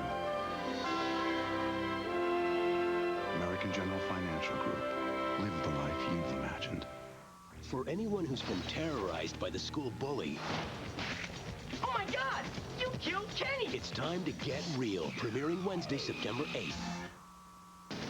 Fox Saturday Baseball is brought to you by Pepsi, the joy of cola. By Quaker State, for protection beyond 3,000 miles under any driving conditions. By American General Financial Group, live the life you've imagined. And by MasterCard, proud sponsor of the Major League Baseball All-Century Team. Welcome back to Boston. Pleasant day here in the Fens as you look at George Steinbrenner's got New York on the glasses, got New York on the shirt. There you go. Very nice. That's kind of, well, that's all right. Joining the throngs here from New York. Yeah, and I don't think it's any surprise with the trading deadline coming tonight at midnight. He is here, and as always, very active as the Yankees look at a number of possibilities. They have evidently, if you agree with newspaper reports or believe them, cooled on the idea of trading Pettit. Some local cellular company is loving this telecast here today. No 0-1 pitch. 1 ball, 1 strike. They've evidently cooled on the idea of trading Pettit. Hottest name involved with Pettit, the Philadelphia Phillies. Even the San Francisco Giants, a rumor of Sean Estes for Pettit. 2 left-handers who are pitching below expectations this year. Certainly intriguing with Chuck Finley, if for no other reason than to play defense. You make a trade to play defense and keep him away from the Indians, who are still searching for a left-hander to help out that rotation, and a guy who is 16-9 lifetime against the Yankees. But to me, if it cost you Ramiro Mendoza, who's such a big part of that bullpen, I wouldn't play defense just to get Finley and give up on Mendoza. Clemens misses high, and they count 1-2. I agree with you. Now, if you're talking about Andy Pettit and somebody else, then it's a different situation. But the Anaheim Angels will not go for that. New York Post reporting yesterday that Ryan Bradley, a minor league right-hander, and Ramiro Mendoza were the 2 names talked about for Chuck Finley. That's too much in my book. Well, now the count full, 3-2 on Trot Nixon with Offerman and Valentin to follow, and the Red Sox batting here in the 5th, down by 3. Because if you make that deal, then what are you going to do in those very important innings in postseason play when Mendoza can come in? You put Andy Pettit in the bullpen, then you're locked in with 6 starters, and that's no good. 3 balls, 2 strikes. Nixon stays alive. You know, you get past Mariano Rivera and Ramiro Mendoza, and this is an average bullpen for the Yankees. Stanton has been good. Watson has shown a little bit lately. Grimsley's been good from the start, but but not the type of bullpen you would find with the Mets. They are deep, and they are good out in their bullpen over at Shea. The key for the Yankees could be the return of Jeff Nelson, who will have his first rehab appearance on Monday, we understand. A leadoff walk. Clemens let him get away, and Posada couldn't handle that riding fastball. Third walk handed out by Clemens. This pitch above eye high. Number 30, second baseman. Ball 4 with an exclamation point as we look at today's GMC Trucks game summary. Knobloch and O'Neill went deep in the first inning. Knobloch led off as he did last night with a home run. Trot Nixon homered in the third inning. He just walked. The Yankees this series 18 runs on 28 hits. They scored 13 last night. And the numbers for Clemens, who just walked his third of the afternoon. Here's Offerman, and there's ball 1. Offerman has walked twice in a visit from Posada to talk to Clemens.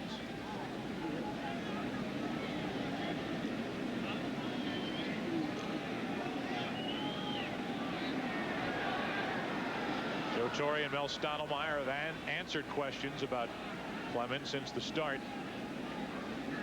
Got to the point at Yankee Stadium where he was booed in his home ballpark, and then came up with a strong start his last time out against Cleveland. 7 innings, 1 run, 5 hits, struck out 6. But not all that sharp here this afternoon as he catches a strike on Offerman 1-1. Joe, in my view, his last start, Roger Clemens' last start against the Indians, was his best start all year, even though he did throw a complete game shutout against the Detroit Tigers. But obviously the Cleveland Indians a different team than the Detroit Tigers. A 1-1. Offerman late with that swing, strike 2.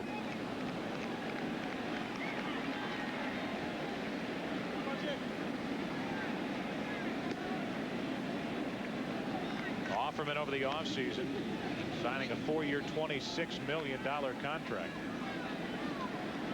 And that contract upset a lot of general managers around baseball, feeling that the Red Sox overpaid to get Offerman. And as you know, let Mo Vaughn walk away to the Anaheim Angels. Nice walk when you get that kind of a contract at the end of your walk like Vaughn got from Anaheim. You run. 1 on, nobody out. Offerman stays alive.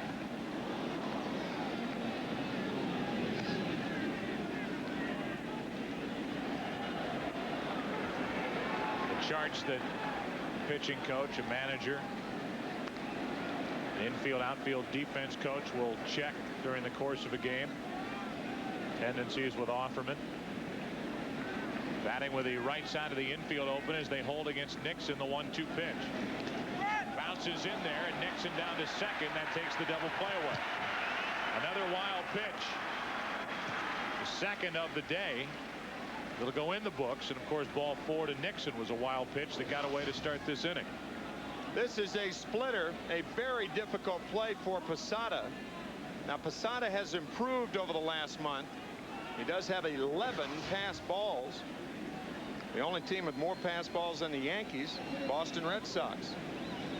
Jason Varitek with 16, but 14 of those come from the knuckleballer Tim Wakefield. 2 balls, 2 strikes, runner at second, nobody out. And now 3-2.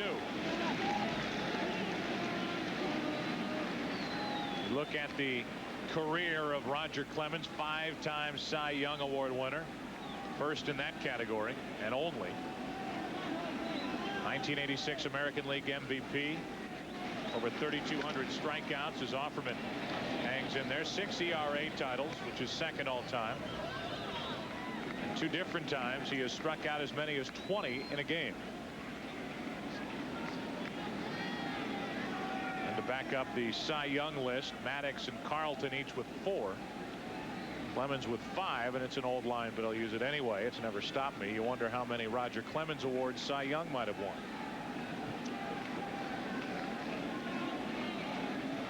What may be more impressive than that, Sandy Koufax winning 3 Cy Youngs when only 1 Cy Young was given. Joe Torre watching as Clemens has run the count full on Offerman, 3-2. And it's been a good at bat for Jose as he's fouled off a few to put himself in a spot where he ought to get a pitch to hit.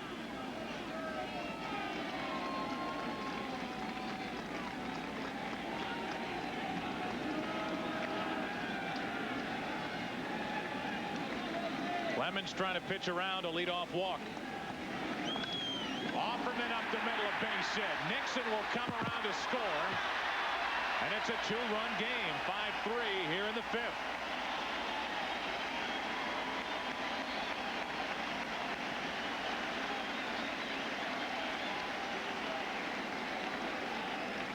And now Mel Stottlemyre will visit Clemens as action starts for the Yankees out in their bullpen.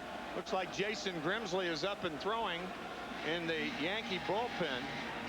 How about the much maligned Jose Offerman? A great at bat. I mean, terrific at bat.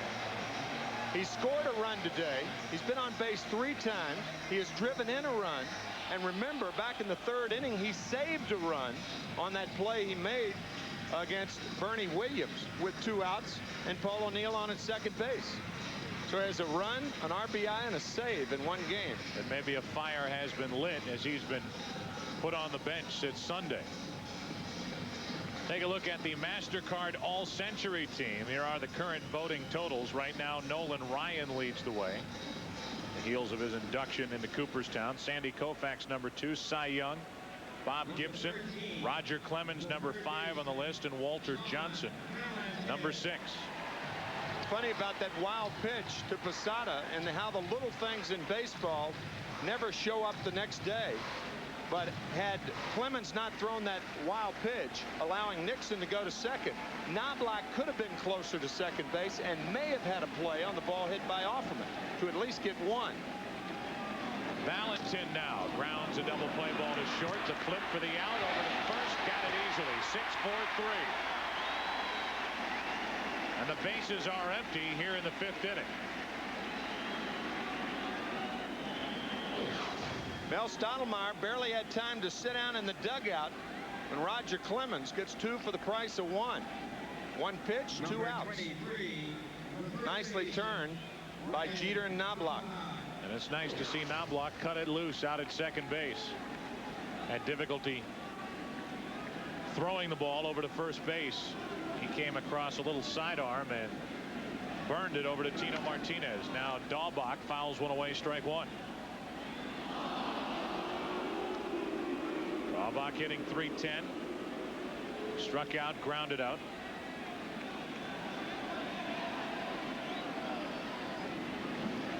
Pride of Belleville, Illinois. They have a big leaguer with the Red Sox, and that's a strike over the outside corner. 0-2. What Red Sox fans are dreaming right now is Dahlbach can somehow get on, and Garciaparra can pop one to tie this game up. The faithful here at Fenway will come unglued. 95-mile-per-hour heater, and that scenario won't happen as Dahlbach strikes out for the 2nd time today. Red Sox get a run, trail by 2 after 5. It's here. The GMC Summer Convoy. 2 million tons of professional-grade trucks, designed better than they need to be. Pickups, SUVs, and family vans. And on select 1999 models, some of the best values of the year. So come in now. This is one convoy you don't want passing you by. The GMC Summer Convoy. Okay, now get the stick, okay? Get the stick, Ralph! Go! Get the stick! It's gotta be the puppy chow. Purina's reformulated Puppy Chow. Now there's no better way to get your puppy off to a great start. New Purina Puppy Chow helps build strong bones and muscles and supports a healthy immune system. The building blocks your growing puppy needs for a long, strong, and exceptional life. Incredible puppy food, incredible puppies. Purina Puppy Chow brand. We're being followed. Impossible. We're virtually invisible. Yeah, virtually.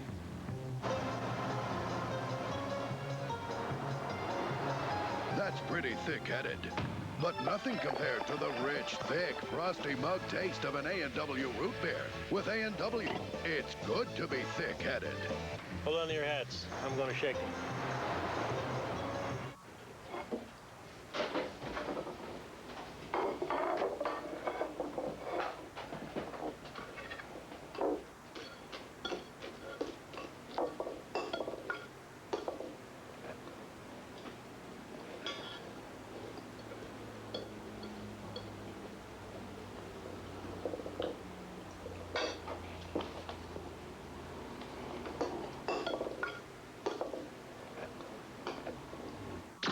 Two of the NL's best teams square off as Barry Bonds and the Giants battle Chipper Jones and the Braves. Fox Saturday Baseball coverage begins next week within the zone at 12:30 Eastern.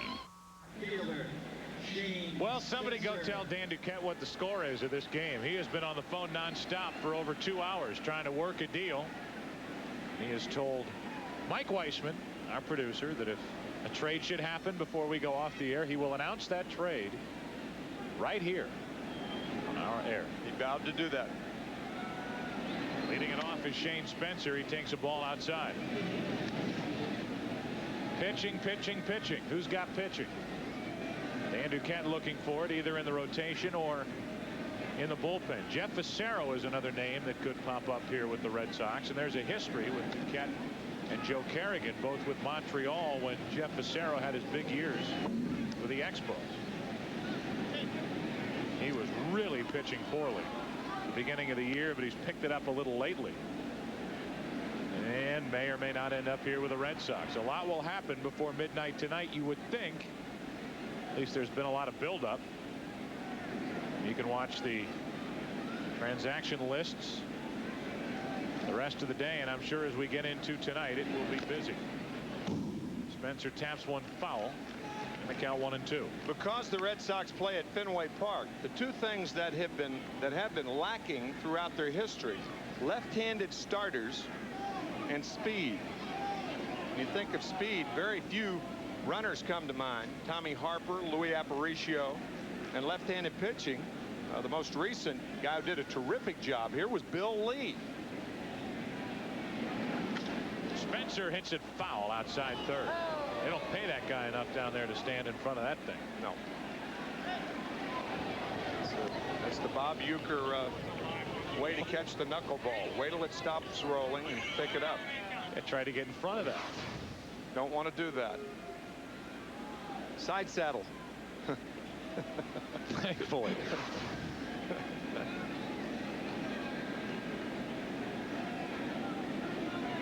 So still a 1-2 count on Spencer.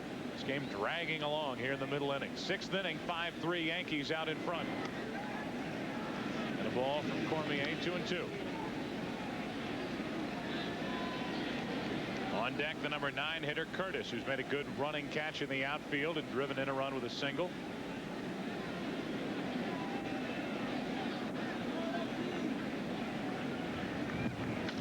Spencer lines one into center, a leadoff hit. The Yankees are tying a record. They put their leadoff man on in every inning to this point. We'll talk about what happens next Saturday. The NFL on Fox heads down under to Sydney, Australia, where Terry, Howie, JB, and Chris watch the defending Super Bowl champion Denver Broncos with Bubby Brister at quarterback taking on the San Diego Chargers. Don't miss American Bowl 99 live next Saturday at 9 Eastern, 6 Pacific, right here on Fox. What will John Elway do with his time this year? Make commercials, evidently. Yeah. Can't get away from it. One on, nobody out. And a ground ball up the middle, another hit. The Yankees have done nothing but hit here this afternoon, but they've scored only 5 times. And Cormier gives up back-to-back singles to Spencer and Curtis. For the Yankees, this is a continuation of last night's game, a game in which they scored 13 runs, had 16 hits. Today they had 5 runs and 14 hits. Well, here's Knobloch again. Runners at first and second, nobody out. He went up there and tried to bunt the runners up his last time up. Was that his design, or do you think that was called by Joe Torre? I do not think Joe Torre called it. I think Chuck did it, and I thought it was a bad play. Whoever called it. Chuck 7 for 8 at the time. in the last 24 hours. And what he did with that bunt was put a tourniquet on further Yankees runs being scored. Spencer, the runner at second. Curtis on at first with nobody out. And a good fastball for a strike. First and second the last time up, nobody out against Brian Rose. Popped it up. Valentin made the catch. Then Derek Jeter grounded to a double play. And what looked like a break it wide open inning became just a 2-run inning. The Yankees got a run in the 5th. They lead it 5-3 now and have 2 on, nobody out.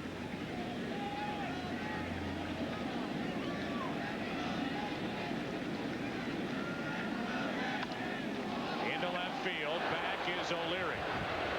In front of the board. Tagging is Spencer, but he'll hold at second, 1 away. Well, Chuck Knobloch's got that Fenway swing down. He's trying to pop him up.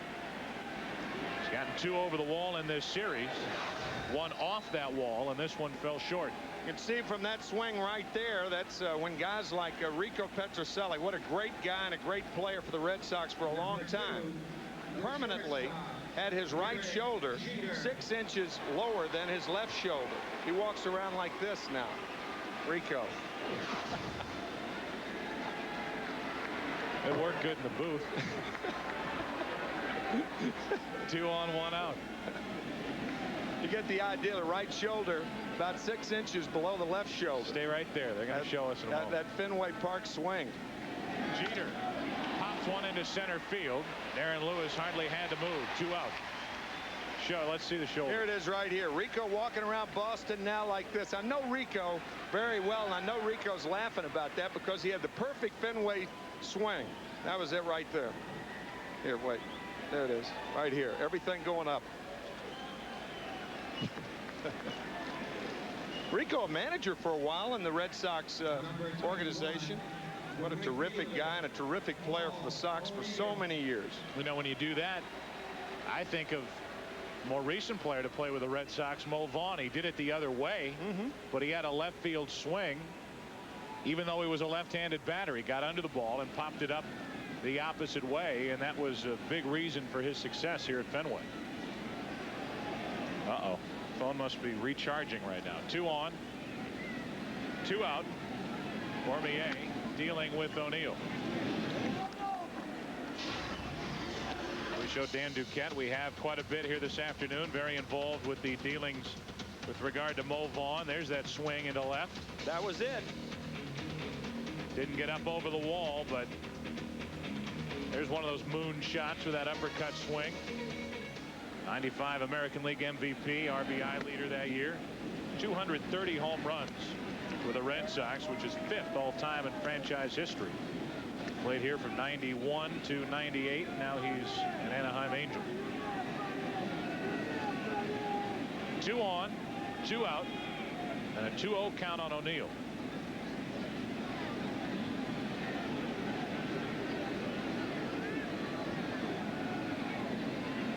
Cormier trying to get into and then out of trouble in the 6th inning. Got it past O'Neill.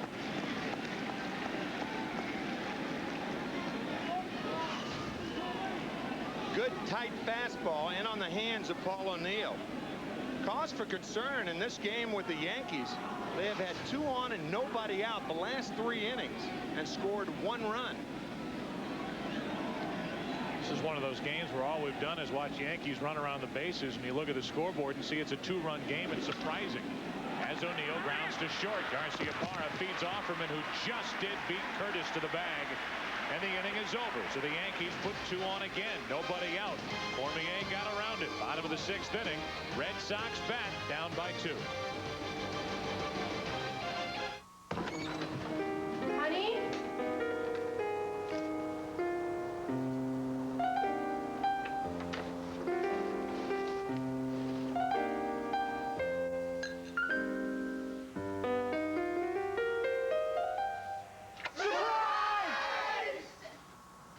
Hi, baby.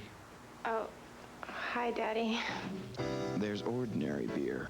Then there's the Michelob Light. Beer or Michelob? Nancy always wanted a Red Sea Emperor.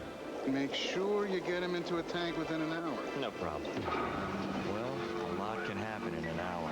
The other driver's insurance company, Progressive, actually showed up. What's with the fish? I don't normally do this, but it looks like you need a ride. Yeah, I never expected this. Maybe I should give him a call. And maybe next time I'll just get her a plan. Call 1-800-AUTO-PRO or your authorized independent agent. The garage is on the wrong side. We got a problem on 36. Mike, get over here. Greg, get down. Jim, I need that cement truck. Only the Nextel Business Network connects local companies with our digital two-way radio feature. So you can reach who you need faster. Oh, it's perfect. Now it's perfect. Greg, we have a problem. Nextel, how business gets done. Ball! Still trying to make the major leagues? Log on to MajorLeagueBaseball.com to reach the major leagues every day. Video highlights on demand, live game audio. Make the moves in MLB's official online fantasy game. Grab the latest gear at the official store. MajorLeagueBaseball.com lets you be a part of the major leagues, and it may even help your game.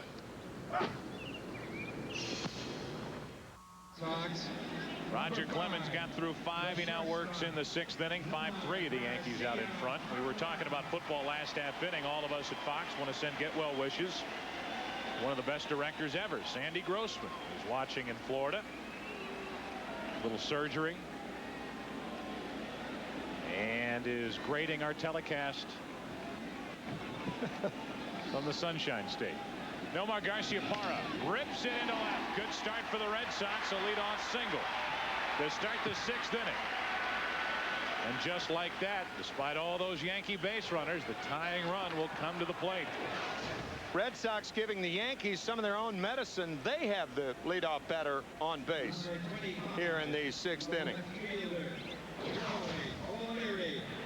Pitch was up. Nomar jumped on it. Leadoff single. And now with action starting for the Yankees out in their bullpen again. You know that Clemens would like to get through the inning and then maybe be relieved. It would be a little more difficult, and now we might see it if Clemens is yanked out of an inning mid-inning here at Fenway if he can't finish the 6th. Right. Usually when Joe Torre comes out there, that's the case. Yep.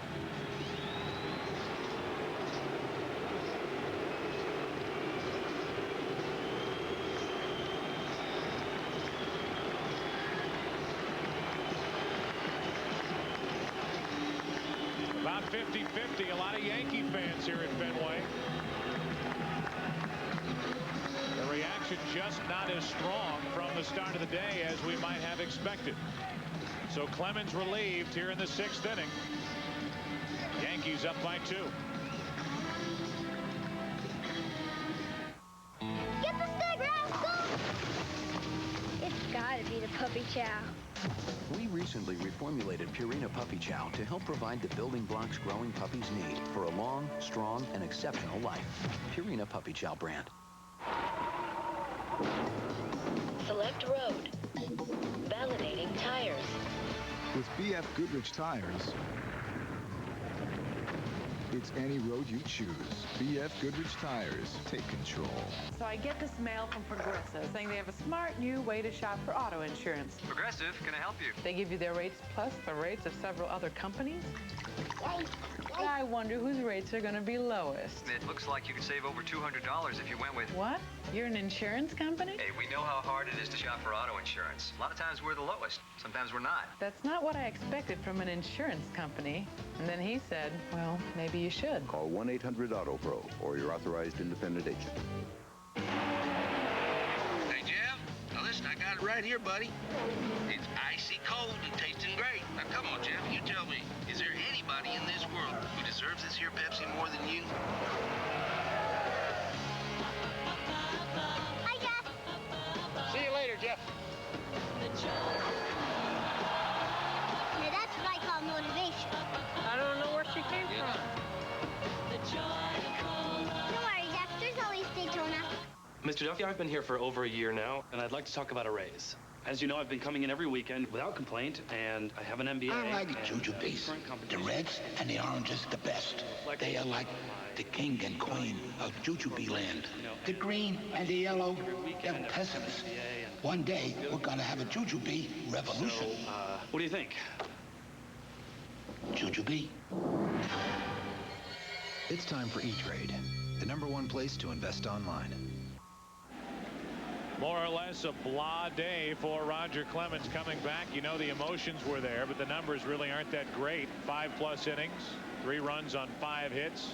Struck out only 2. He walked more than he struck out.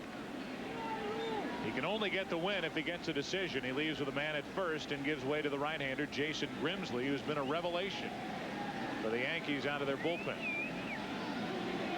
He's the best guy other than Mendoza out of the bullpen to get a ground ball, and that's what Joe Torre's looking for here. Instead, he gets a line drive into center. Garciaparra will hold at second. And it's 2 on with nobody out. The tying runs aboard for the Red Sox.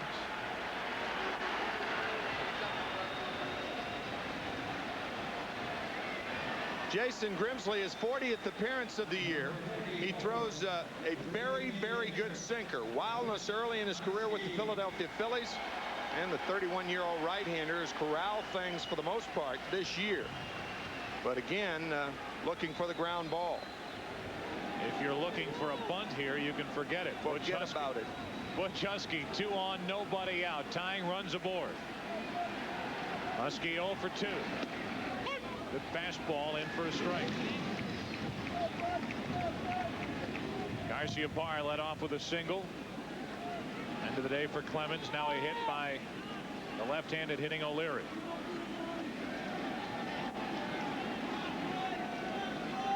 Husky hit a deep fly to center that was caught by Curtis in the second. He grounded out in the fourth. To the left side. Into left field. They will hold Garciaparra at third, and the bases are loaded.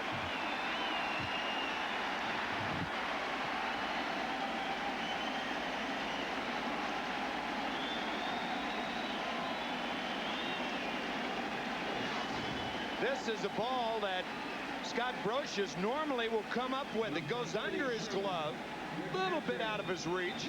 Had a lot of top spin on it. But Yankee fans have seen Scott make that play often. It looked like something was wrong with his lower back when he bent down for that ball. And in between hop, skipping under the glove.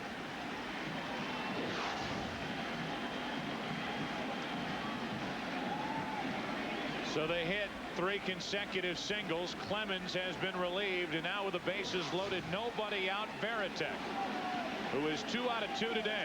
A single, a double. Grounds one up the middle. Diving stop Jeter for the out. A run scores, but it's first and third, 1 away, and that saved a run, and who knows how many more on the diving play by Jeter to his left.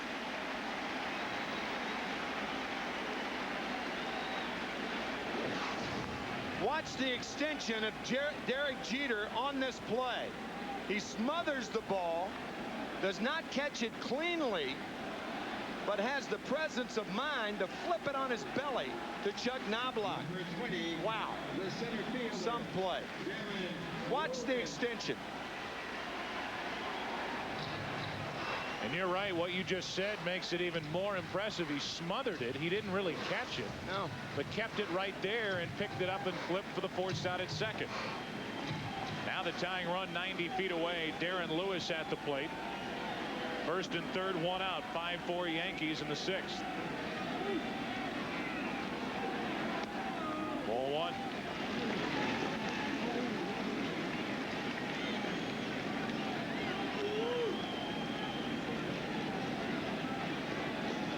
Grimsley on in relief of Clemens. Red Sox hitting .500 with runners in scoring position. The Yankees have missed chances all day. All of a sudden, it's a 1-run game.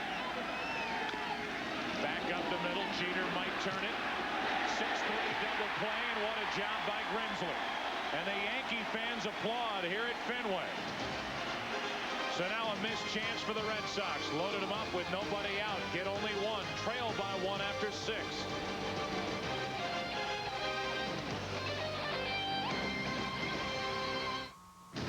You're watching Fox Saturday Baseball Game of the Week. 9 o'clock Sunday night on Fox 51. We brought you Dodge Caravan, the most innovative minivan in history, the best-selling minivan in history, and the most copied minivan in history. Now here's what's new from the new Dodge. The Dodge Summer Clearance with a $1,000 cash allowance on Caravan that lowers your price to just $17,785. Or buy Caravan with low 1.9 financing. What's new from the new Dodge? Just catch the Dodge Summer Clearance. There are a whole lot of cereals that don't have a whole lot of whole grain. Of these leading cereals, only one is made with 100% whole grain, only Wheaties. So only Wheaties gives you 100% whole grain nutrition. Maybe that's why only Wheaties has Tiger Woods. Whole grain makes the difference. And 100% whole grain makes it Wheaties. Here's my idea. Make my boys the Best Buy boys because they've grown up on Best Buy. When he wakes up, do I get computer time? It's amazing what they're learning. They're glued to the computer. They love to watch themselves on TV. They just are fascinated by anything that has a button on it or a dial. Technology is really a part of our daily lives. Bringing technology home, one family at a time. Best Buy. Now that's a great idea. How do you suggest we handle this claim? It's a large claim, a serious auto accident. We could try to deny it or delay, see if they'll crack. Who's the lawyer representing the victim? Joe Bornstein. Joe Bornstein. Let's settle this one. The insurance companies know the name, Joe Bornstein. If you've been injured in an auto accident, tell them you mean business. Call the law offices of Joe Bornstein.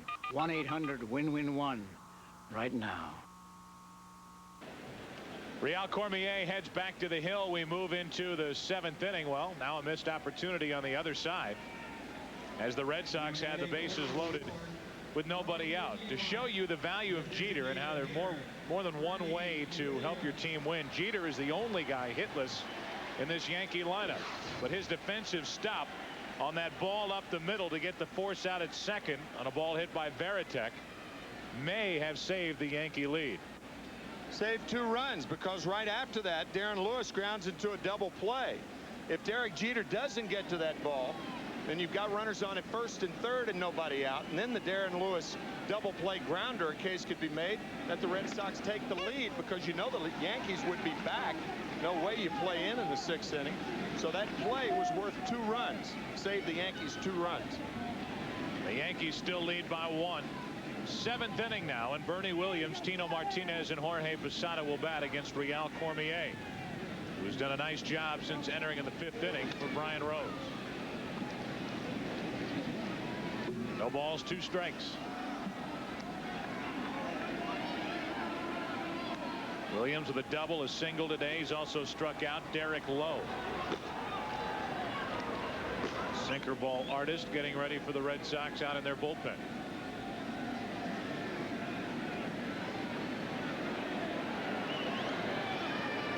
Red Sox hanging in this one, down by 1 in the 7th, and Bernie Williams tries to extend this string. The Yankees have put their leadoff man on in every inning. 1-2.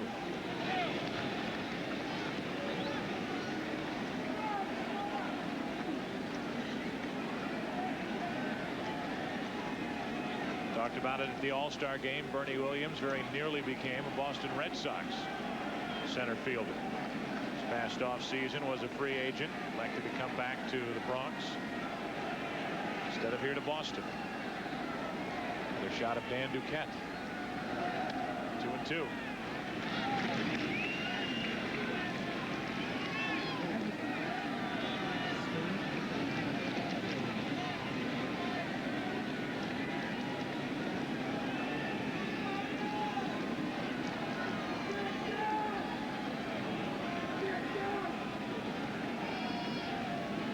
Cormier ready. There's 2-2 to Williams leading off. Popped up on the infield. Garciaparra waits for it. Drifting one away.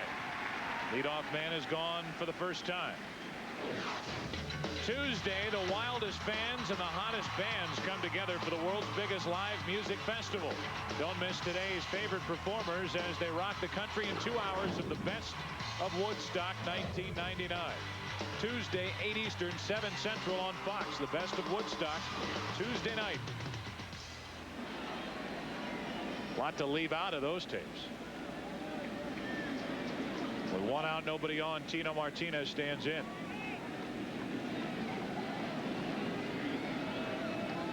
Martinez waits.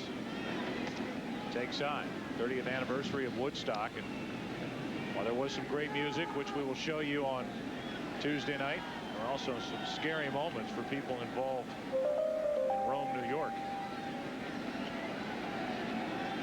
1 ball, no strikes. 1 out, nobody on. And Anthony's 1-1.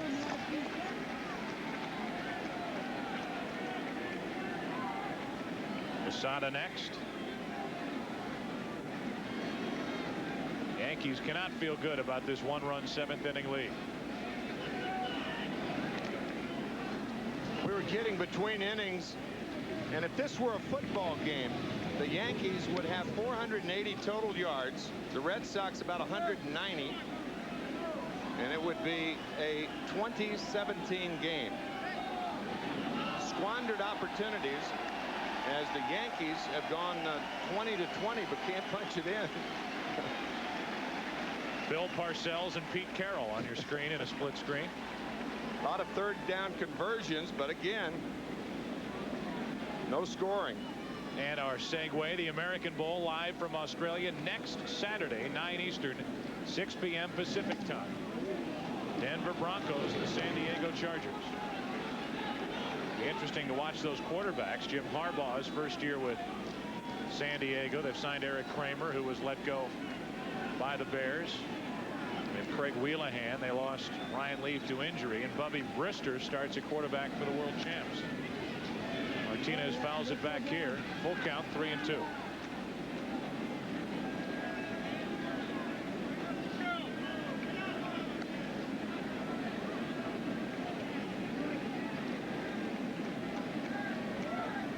A lot of people wonder if this will be the year when people really truly realize how valuable John Elway has been to that Denver team, or if it is so well coached by Mike Shanahan that you can plug another quarterback in there and they still win. Martinez pops it up straight up on the infield. Another one for Garciaparra. 2 up, 2 pop-ups, 2 out. Posada will bat with the bases empty as Real Cormier turns in a couple of good innings here this afternoon. 4 of the last Yankee outs have been lazy fly balls and pop outs, and usually those are the type of outs that are made in a short turnaround. The latter innings of a day game after a night game, when the regular players, guys like Tino Martinez, Derek Jeter, Chuck Knobloch, they're tired, and you get that second game of the doubleheader swing. You get under everything, tired arms. 2 out, bases empty for Posada. Jorge has singled and scored. He's grounded out twice.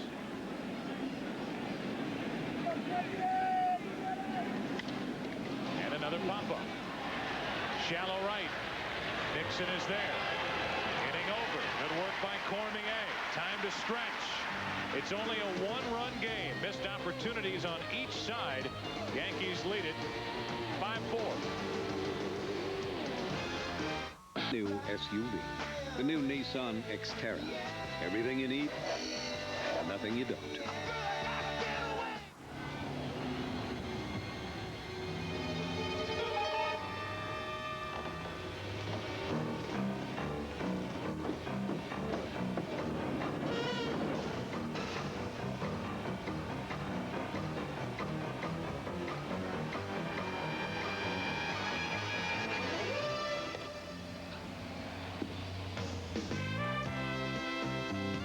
It's time for E-Trade, the #1 place to invest online. Come on, let's go. Camcorder. $400. 3-hour tape, $7. Extra battery, $25. Home movies with Hank Aaron and Willie Mays. Priceless. Use your MasterCard and you could win 4 tickets to a '99 World Series game and sit with baseball's legends. There are some things money can't buy. For everything else, there's MasterCard, sponsor of the Major League Baseball All-Century Team. This is how hundreds of thousands of smokers have quit. It's the gradual step-down method, and you get it only from Nicoderm CQ. Store brand patches have only one step. You can't step down your dose. Nicoderm CQ has 3. You step down gradually, and gradual is the method doctors prefer. Quitting's important. Choose carefully. Nicoderm CQ. The power to calm, the power to comfort, the power to help you quit. Time now to check in and see who our A&W fan cam is zeroed in on. How about the kids? Always a safe bet every week. As we watch some of the kids who maybe are being introduced to this rivalry, the Yankees and Red Sox, for the first time. A kid at heart, George Steinbrenner, who's working on his cell phone. Down in the seats. I'll show you more kids here at Fenway Park. What a great setting. What a great way to be introduced to the game of baseball. Come watch a game here at Fenway. George Steinbrenner probably saying, I keep trying to get Dan Duquette, but his line's busy.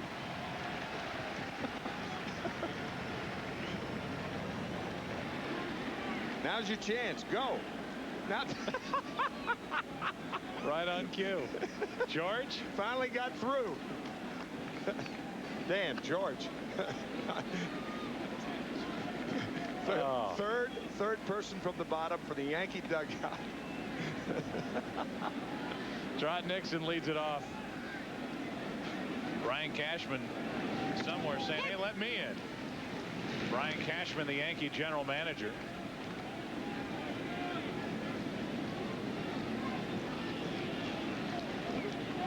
Don't know.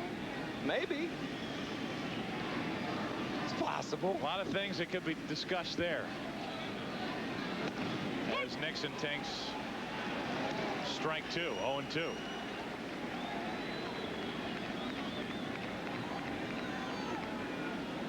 What do you think of Clemens now? Jeter for Nomar. You guys can have Clemens back. I'll throw in my Yankee sunglasses. Nixon takes it down for a ball, 1-2.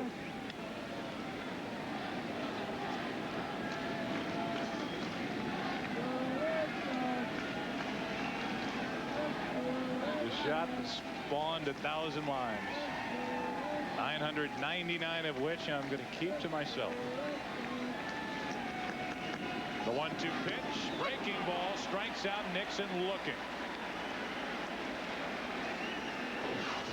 Good start for Grimsley. The curse. I mean, it can't be laid out any better than this. What's the curse of the Bambino? Before the trade, the selling of Babe Ruth, you look at the pennants and championships for the Yankees compared to the Red Sox. Now look since. Moved to the Yankees for the 1920 season. 35 pennants and 24 championships later. The Red Sox are still looking for their first since 1918. And it's not only that they haven't won since 1918, but it's how they've lost. 1946, they lose to the Cardinals on the Johnny Pesky non-throw from shallow left field on the double by Harry Walker. Eno Slaughter scoring from first base. 1967 had Jim Lonborg had one more day pitching against Gibson on 2 days rest. Bob had 3 days rest. 1975, we talked about Joe Morgan's hit against Jim Burton after the dramatic home run by Carlton Fisk. And then to top it all off, 1986. Horrible. We'll just keep it right there. All 4 series going to 7 games. American League champions in 1986. Babe Ruth at the time when he was moved to the Yankees was the best left-handed pitcher in the American League.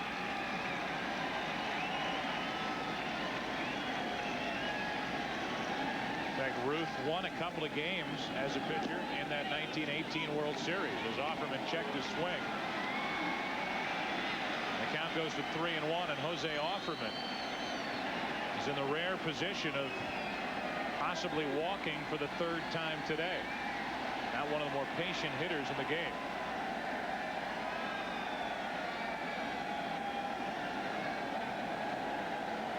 One out, nobody on, 7th inning.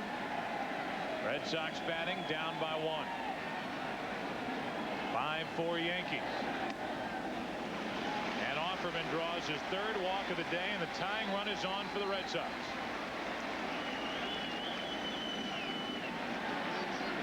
Offerman has stolen 1 here today. Been on base 4 times in the leadoff spot for the Red Sox this afternoon. Offerman has stolen 13 on the season.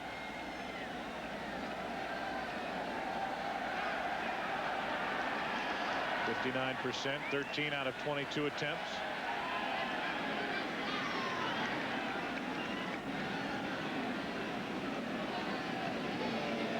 I'm sure he is at least thinking about doing some running here. Tying run at first with 1 out. Stays put on strike 1 to John Valentin. Usually in hit and run counts, it's even more important to throw a strike on the first pitch, because if you fall behind, you almost talk the opposition into hitting and running. Valentine grounded into a double play his last time up. Grimsley throws a lot of ground balls. The ideal pitcher to do it against, but scratch that thought with 2 strikes. 0-2 the count.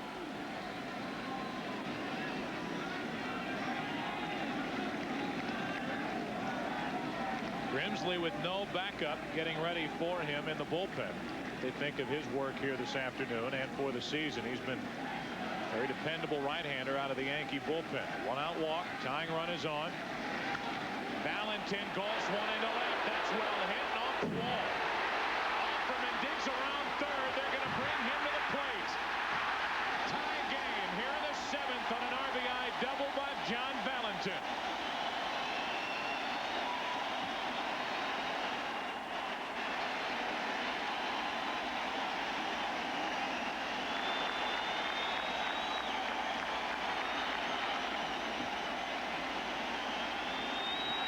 Because of his inexperience in left field, Jose Offerman took off immediately, judging by the reaction of Shane Spencer that he was going to have a tough time making this play. That ball about mid-shin high, actually fielded by Chad Curtis. Here's Spencer right here, getting out of the way so Curtis can make the play. And then Curtis misses the cutoff man, but Offerman took off the minute the ball was hit. What a game for Jose Offerman. Been on base 4 times today, 3 times with a walk. He scored twice. His run ties it here in the 7th inning, 5-5, and now with a go-ahead run at second. Only 1 out. It's Daubach.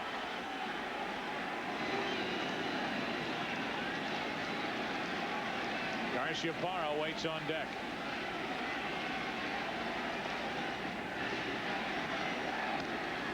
Off the end of the bat. 0-2.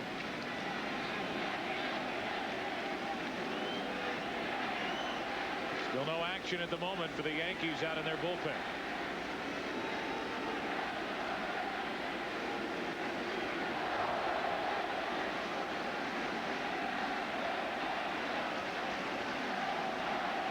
Manicure time in the Yankee bullpen. Mendoza and Rivera. There's a shot into right center field. Over to Kenneth O'Neill. Off the bat of Daubach. 2 down, and holding at second is Valentin.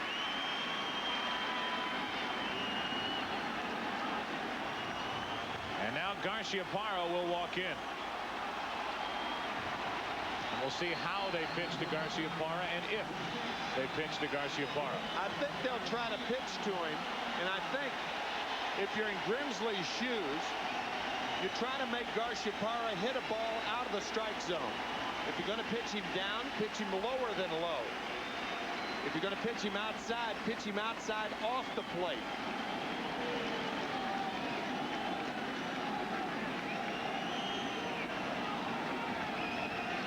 Posada just looked into the dugout.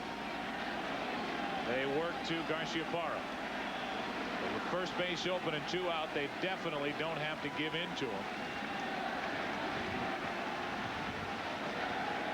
Go ahead run at second, 2 down here in the 7th inning.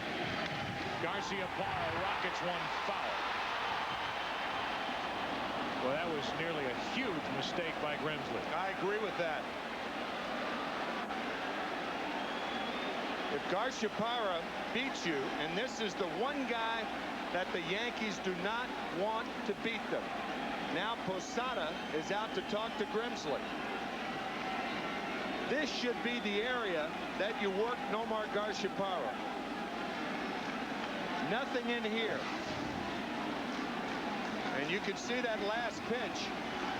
And Grimsley got away with it.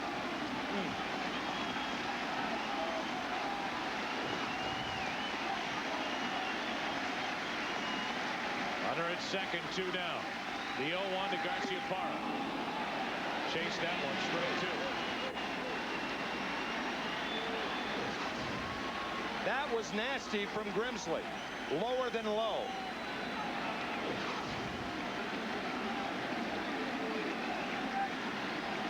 Stanton getting ready, the left-hander for the Yankees in their bullpen. Right now, it's a battle between Grimsley and Garciaparra. Omar flinching on ball 1 low. There's the go-ahead run. Valentin. His double is tied it here in the 7th. Why Stanton getting ready? A lefty O'Leary on deck.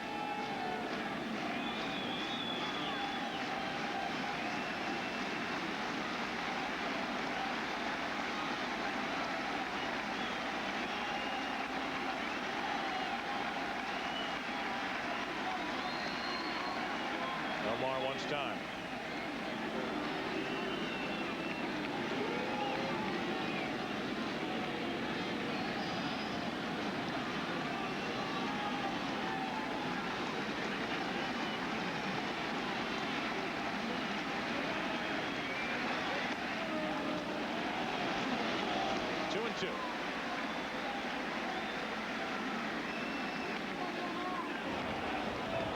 Now Mendoza joins Stanton in the Yankee bullpen.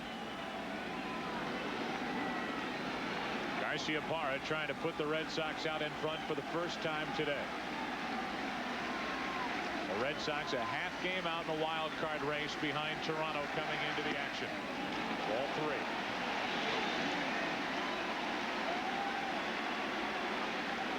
If you're Grimsley, you keep trying to throw the same hook into the water, lower than low. You walk him, so what?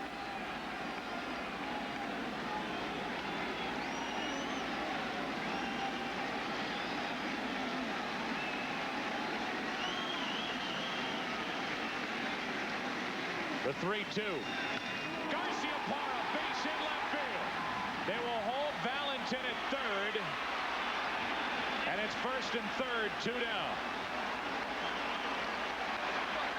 Well, Nomar took a bite out of that hook and got a line drive hit into left. Fish were biting.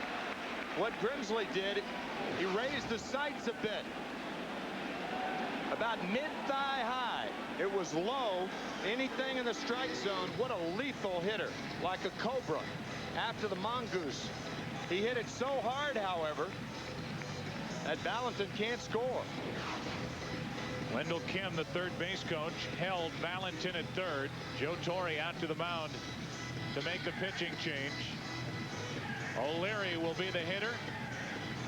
The Red Sox have tied it here in the 7th. Have first and third, 2 out. Look for the lead as Stanton comes in for the Yankees.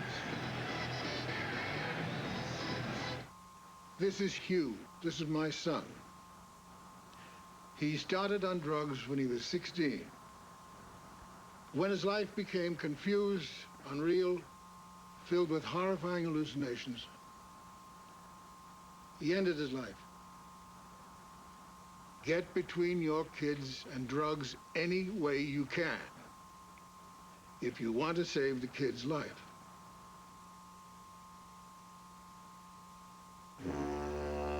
G'day, mate. I hear you Yanks are headed down under for a footy match. Terrell Davis, 15-10, touchdown. We'll see if Terrell and your defending champion Broncos can run circles around the Chargers. Boy, that junior's wild as a dingo. Can't wait to have a gander at your Sheilas. It's a Fox NFL special as the Chargers battle the Broncos in the American Bowl. Live from Sydney, Australia, next Saturday at 9 Eastern, 6 Pacific. There is a virtual world within our world. From Chris Carter, creator of The X-Files, Harsh Realm. Fridays this fall on Fox. Nomar Garciaparra, anything in the strike zone, as we said, lethal. Man, that ball about mid-thigh high. You get the idea. He had 2 pitches during that at-bat in the strike zone, and he hammered both of them hard, 1 foul and 1 fair. But he hit the pitch fair so hard that Valentin couldn't score. Talk about the monster, Joe. That thing takes a lot away from teams also. And the Red Sox see that all the time because the left fielder has to play so shallow with a man on second base. Third base coach can't score him. So here comes Mike Stanton, who's 1-2. He leads the Yankees in appearances with 43. Let's take a look at the sequence. You may remember that first pitch to Nomar Garciaparra. Pull foul, hard. Now watch Grimsley go to work. Out of the strike zone. Out of the strike zone. Out of the strike zone. Same thing. Base hit, Garciaparra. Garciaparra gets the hit.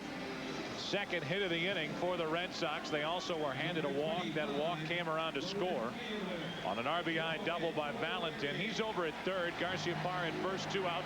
And Troy O'Leary bats against the left-hander Mike Stanton.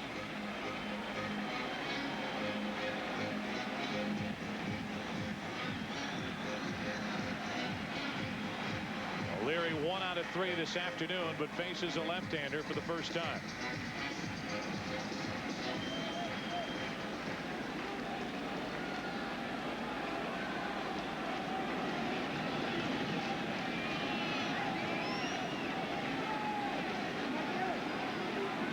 O'Leary, a .310 hitter this season against left-handed pitching. Runners at the corners, 2 out. And a breaking ball. O'Leary was frozen.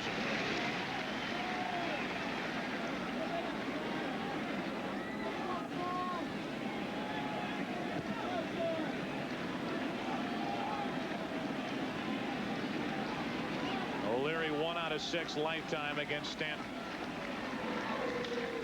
And he pops it up off the end of the bat. Curtis over to get it. Stanton keeps it a tie game. So the Red Sox kept hanging around. An RBI double by Valentin finally ties it. We're 5-5 after 7.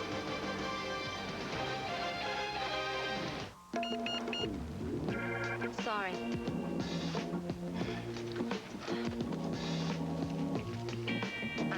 Not enough. No, still short.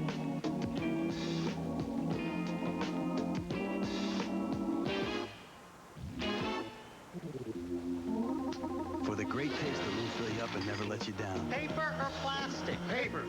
Make it a Bud Light. Guys, need a receipt? Here's what happens inside high horsepower engines. They get hot. Hot enough to turn firemen into ice cream truck drivers. You don't play with heat like this. You get Quaker State High Performance, a synthetic blend for high horsepower engines. It's been tested. Actually, it's been barbecued. For pure maximum protection, nothing's better. Quaker State, sensible technology. What more do you need to know? How would you like to call anyone across America for just 8 cents a minute? Well, now you can. Because when you dial 1010-321, it's just 8 cents a minute for calls over 10 minutes. All day, every day. No monthly fees, no signing up. Just dial 1010-321 and calls will appear on your regular bill. At just 8 cents a minute, now you can stay even closer to the people you want to talk to the most. So remember, to get 8 cents a minute for calls over 10 minutes, just dial 1010-321. What can I do you for, young fella? Just a filter. Just a filter. Did anyone else hear that? Son, you put inferior oil filters in your engine, and it's not long for this world. Look, nothing's more dependable than America's #1 filter, Fram. You'll thank me someday. Ah, youth. Fram oil filters. Pay a little more now, or pay a lot later. And now Fram's rough textured Sure Grip top makes changing your filter easier. Live from legendary Saratoga, it's the Whitney Handicap. Tomorrow at 5 Eastern, 2 Pacific on Fox. Derek Lowe is the new right-hander for the Boston Red Sox. Third pitcher of the day. 3 valuable innings turned in by Cormier. No runs, 2 hits. And now Lowe with a record of 1-2 into the action. Lowe, true to his name, has to keep the ball down. He throws that sinker. Similar to Grimsley, with a little better breaking ball than Jason has. He rocks back and brings it to start the 8th inning. A 5-5 game, and a strike is into Brocious, bottom 3 in the lineup. Spencer and Curtis will follow.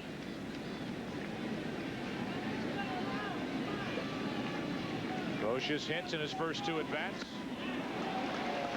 Out in front there, strike 2.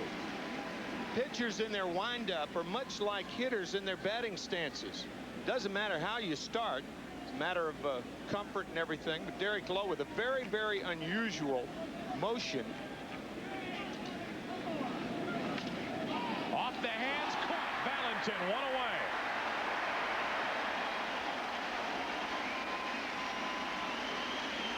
We have seen some dandy defensive plays today.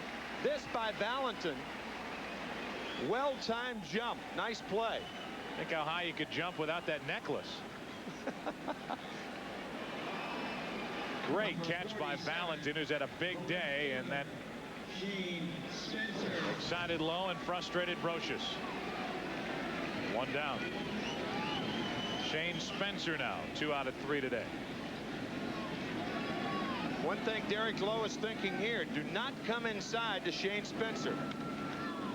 Breaking ball fouled back. He got away with 1 there. If you're going to make a mistake to a pull hitter like Spencer, make the mistake away. Mistakes away are singles. Mistakes inside could give the Yankees the lead. 5-5 in the 8th. 1 out, nobody on. To the shortstop, Garcia Park. That's routine, 2 out. For a game break, we haven't heard from him for a while. Let's go back to Keith Olbermann in the Fox Network Center. Well, I went home, didn't you, Joe? All right, we've got a tie game in Cleveland now as well. The Indians were up by 2. Check out Manny Ramirez, great throw to get Greg Norton, except boing, out it goes, and a 2nd run scores. We're tied at 8, and it's E2 if you're scoring at home or even if you're alone. Joe? Thank you, Keith. 2 out, nobody on. A line drive out, a ground out. Curtis takes a strike. Good relief work today from Cormier, and now Lowe trying to follow suit. Yankees, after wearing out the base paths, since 2 on, nobody out in the 6th inning, have had 8 consecutive outs without a base runner. Jam shot foul, 0-2, and Lowe's making this look easy. Yankee fans may be thinking, why not Ricky Leday in this situation? Ricky Leday pulled the right abductor. It's right in the middle of the thigh. It's not the groin area. It's about 5-6 inches from that, right in the middle of the thigh at the top. Still day to day. 2 out, bases empty. The 0-2 to Curtis.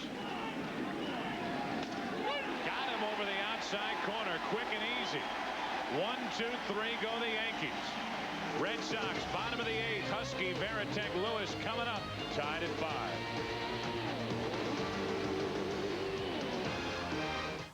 That's weird. Honey, this lipstick doesn't look like your shade. Oh, $300 for a massage? I don't remember a massage. Honey, get in here. I'm watching the videotape for my bachelor party. Thick-headed? Sure. But nothing compared to the rich, thick, frosty mug taste of an A&W root beer. With A&W, it's good to be thick-headed. Boy, was that embarrassing.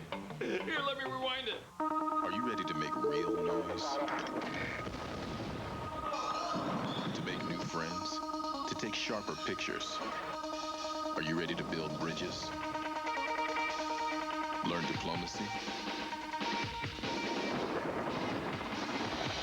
Learn to swim? Are you ready to turn what you want to do into what you will do? Are you ready? Be all you can be. Okay, now get the stick, okay? Get the stick, rascal! Get the stick! It's gotta be the puppy chow. Purina's reformulated Puppy Chow. Now there's no better way to get your puppy off to a great start. New Purina Puppy Chow helps build strong bones and muscles and supports a healthy immune system. The building blocks your growing puppy needs for a long, strong, and exceptional life. Incredible puppy food, incredible puppies. Purina Puppy Chow brand. 250,000 fans, 22 bands, free only on Fox. The best of Woodstock 99, Tuesday at 8, 7 Central. Fox Saturday Baseball is brought to you by A&W. With A&W, it's good to be thick-headed. By the U.S. Army. Be a part of the toughest, smartest Army in the world. Be all you can be. By Ralston Purina Company of Checkerboard Square. And by smooth, refreshing Michelob Light. Beer from Michelob. Welcome back to Boston. Butch Husky will lead it off for the Red Sox. Bottom of the 8th inning tie game. First game for Husky as a Boston Red Sox player in Toronto. He hits this shot off David Wells. May have gone out. Many people thought it did. It was not ruled a home run. But then on Wednesday, his first home run off Joey Hamilton, a grand slam. And then home run number 2 off John Frascatore. A solo shot. Boston swept those 2 games at Toronto. The numbers for Husky in his start with the Red Sox. With those 2 wins in Toronto, went out in front of the Blue Jays in the wild card race until last night. They're now a half game out. Sending balls airborne in Toronto as Ramiro Mendoza comes in. Butch Husky, speaking of airborne, traveled 6,000 miles in 24 hours.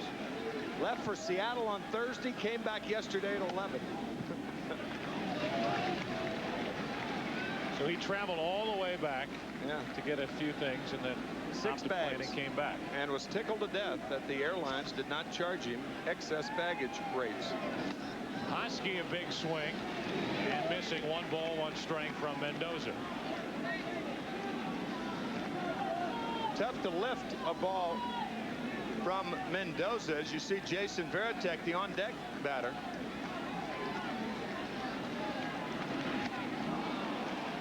High delivery. Husky went after it. Strike 2. All 3 pitches up in the strike zone. That is not good news for Joe Torre and the Yankees. A lot of times Mendoza will drop his hand and that causes him to more or less push the ball and not throw that sinking fastball. He has not thrown the sinker that he's capable of throwing yet.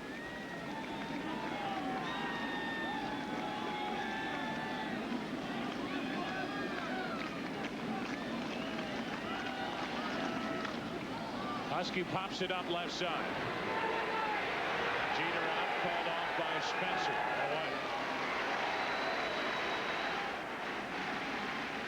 Away. 1 down, nobody on. And we'll tell you about Sunday, August 8th. It's anything but love when the world's best take it to center court. It's the TIG Tennis Classic final round next Sunday at 3 Eastern, noon Pacific, and that's only on Fox. Big day for Varitek. Had a hit taken away and a ground ball up the middle his last time up. Did produce a run. He's 2 out of 3.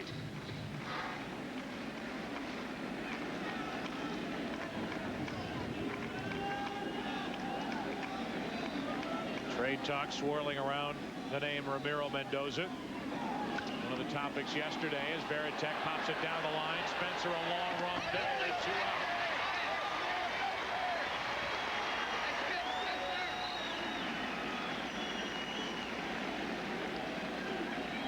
No doubt Mendoza hearing those rumors, and that's all they are, as Spencer goes into the corner to take a hit away from Veritek. Nice play by a left fielder not known for his defense. Shane having to worry about the wall and the ball. Good play. Reggie Jefferson is going to come off the bench and hit for Darren Lewis, who was 0 for 3 while he was in there.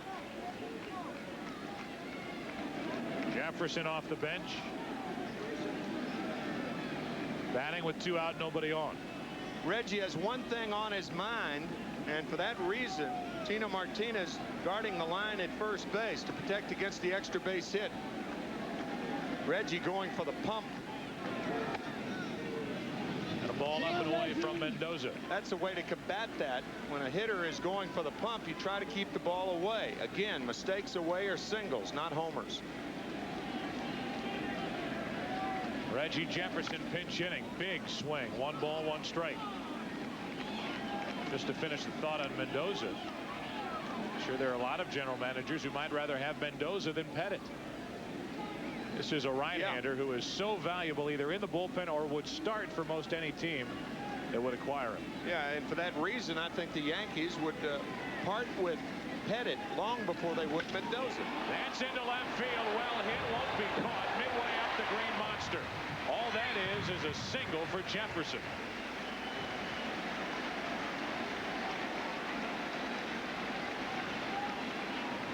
And now a pinch runner as Damon Buford's going to come off the bench. Jefferson has done his job with his swing and this hit.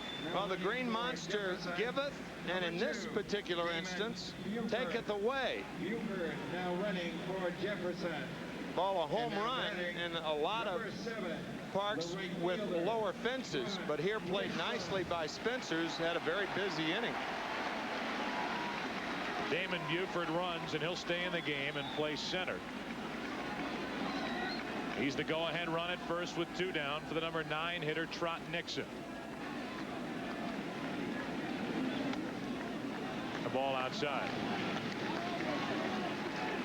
If Nixon doesn't do anything here in the 8th inning, after all this, it would be a tie game going into the 9th inning with the top of the order scheduled for each side. But Nixon would like to get into one here, and he shoots one into left. Spencer back in front of the wall to make the catch. Shane Spencer made all 3 putouts out in left, also played the ball well, hit by Jefferson. Good inning for the left fielder Shane Spencer. Top of the order will bat as we go to the 9th inning at historic Fenway Park. Building of the Green Monster. It's been busy today. 5-5 after 8. Call it a bonanza, an extravaganza. It's how you save on tires. Now at Pep Boys, all 35,000-mile tires are 4 for only $99, and all 70,000-mile tires 4 for $169. Pep Boys. Cars like us. People love us. In the battle against athlete's foot, you gotta have Boom, Tough Actin' Tenactin.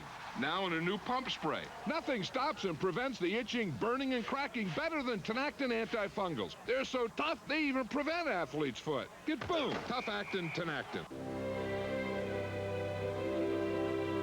What do you want out of life? What do you imagine it to be? We're American General Financial Group, helping over 12 million people live the life they've imagined. With retirement plans, life insurance, and consumer loans. American General Financial Group. Live the life you've imagined. John Elway could throw a ball with accuracy and then some. In '98, he fired a slant pass from 25 yards away. His receiver saw a brown blur coming at him and stuck out his hand where he figured the ball would be. I expected to catch it, he said later. I didn't expect it to break my hand. Expect more from an original. Original Coors. Brewed a mile high. What'd you expect me to drink?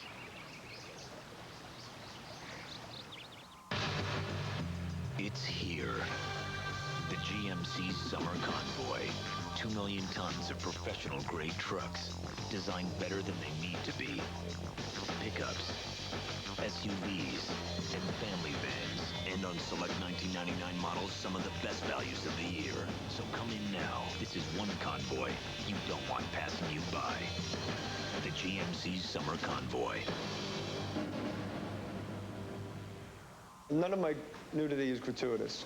In all my films, all my nudity has been absolutely gratuitous. That's what I'm about, gratuitousness. A Let's Go Yankees cheer erupts from the crowd here at Fenway. Damon Buford stays in the game in center field.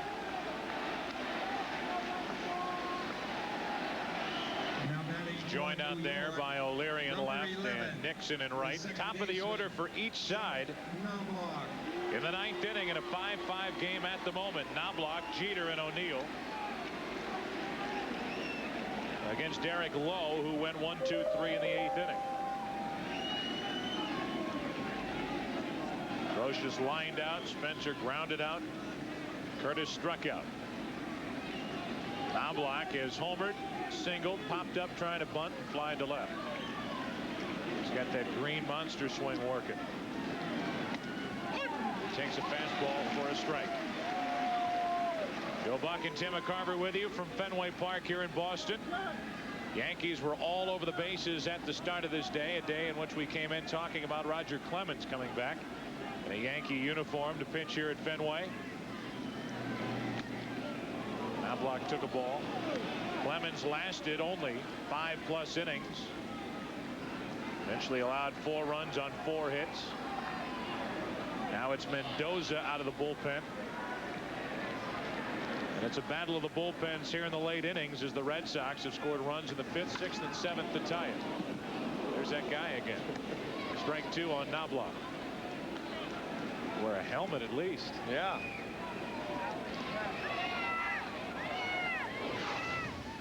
Third base, the hot corner, and also beyond third base.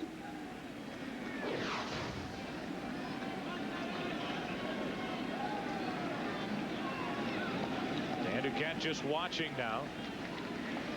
No deals done yet, or at least none that he has shared. As the 1-2 pitch is brought home to Knobloch. 2-2.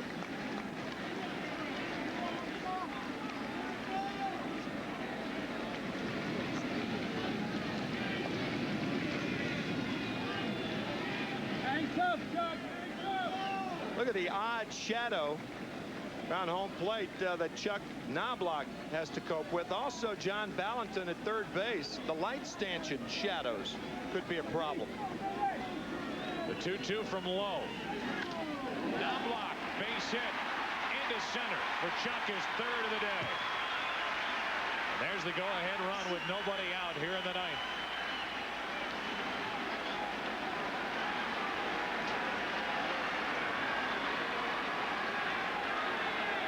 This is a tough call for Joe Torre. The league's leading hitter, Derek Jeter. Do you sacrifice? I don't think so. I don't think you waste an out. In past years, yes. Not at this stage of Derek Jeter's career. The alternative, the hit and run. I'll guarantee you that's what Don Zimmer and Joe Torre are talking about. If the first pitch is a ball, the second pitch more than likely will be the hit and run. Trying to find out is Derek Lowe. It's the way Don Zimmer would have done it. He was known for managing by the seat of his pants when he was with the Chicago Cubs, when he was here with the Red Sox. At times would be ultra aggressive. That would be an aggressive move. The safe way is to have Jeter bunt the go-ahead run down to second and leave Knobloch out there for O'Neill or Bernie Williams. See what they do with Jeter. Letting him swing, and he took a ball. 1 ball and no strikes, and now is the time to put the hit and run on.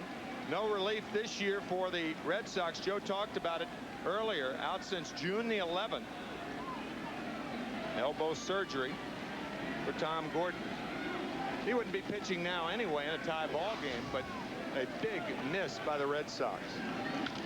Jeter grounds to short. They don't bunt. 6 6-4-3 double play.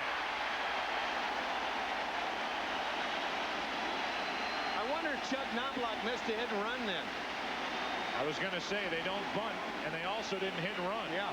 You hit and run, at least you've got a sinker ball pitcher out there. You're going to get a lot of ground balls off of him. If you don't bunt, the reasonable alternative is the hit and run. Joe Torre doesn't do that, and Derek Jeter grounds into a double play. So Derek Lowe gets exactly what he wants. Easily turned by Garciaparra and Offerman. Offerman's had a big day at the plate, in the field, as Tim pointed out earlier. And now with 2 out, nobody on, Paul O'Neill, who has homered, walked, singled, scored twice.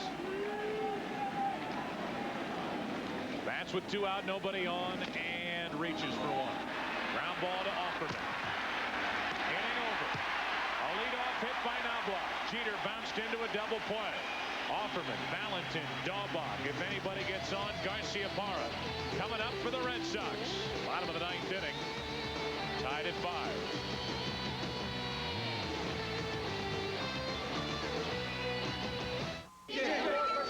EJ, $170 million. That's a record. Think it's going to change you? Absolutely not. E.J. Tucker's never been about money. E.J. Tucker's never played for money, and money will not change E.J. Tucker, not 1 iota. Say, is that a Bud Light? Oh, yeah, it's last one. Oh, yeah? What do you say I give you $1 million for it? With a great taste that won't fill you up and never lets you down. Make it a Bud Light. What do you want for that watch? Nancy always wanted a Red Sea Emperor. Make sure you get him into a tank within an hour. No problem.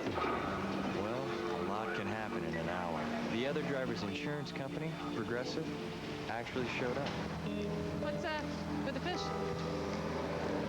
I don't normally do this, but it looks like you need a ride. Yeah, I never expected this. Maybe I should give him a call. And maybe next time I'll just get her a plan. Call 1-800-AUTO-PRO or your authorized independent agent.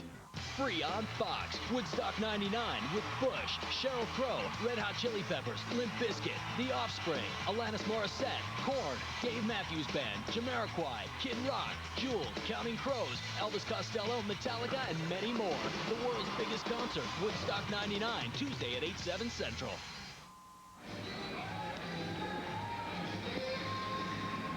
We get into the bottom of the 9th inning, top of the order for the Boston Red Sox. This is a much bigger game for the Red Sox than it is for the Yankees. As you look at the wild card standings, the Blue Jays right now a half game up on the Red Sox. The Oakland A's only 3.5 out. Mariners trying to hang in it. And at the moment, Detroit leads very early at Toronto, 3-1. With the Oakland Athletics so close, it's even more puzzling why they would get rid of a guy like Kenny Rogers. 15-0 at that stadium. Traded to the Mets a week ago. Offerman has been to the plate 4 times. He has reached base 4 times. And he rockets one into right center field. That won't be caught. All the way to the wall. And Offerman should end up at least at third. What a day for Jose Offerman. The winning run at third with nobody out.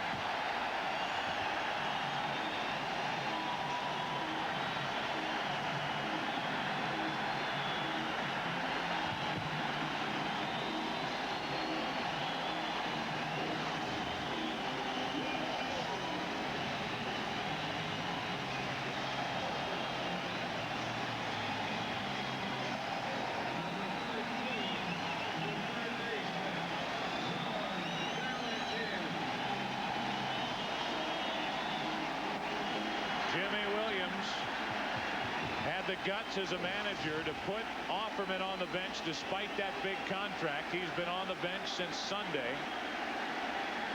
His last start, he gets the start today, and with the infield in and the outfield in, Valentin could win it for the Red Sox. Strike 1.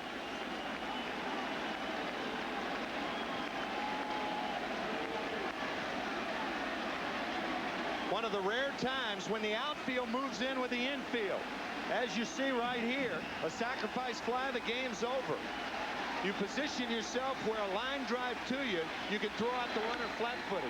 Valentin pops it up down in the corner. Spencer gives it a look. That is a fair ball, and this game is over. Red Sox win. Valentin, another big day. 6-5 Boston. Shane Spencer's got to drop the ball and not catch the ball any way you look at it. You just hope the ball's foul, because it's going to be deep enough to score the runner from third.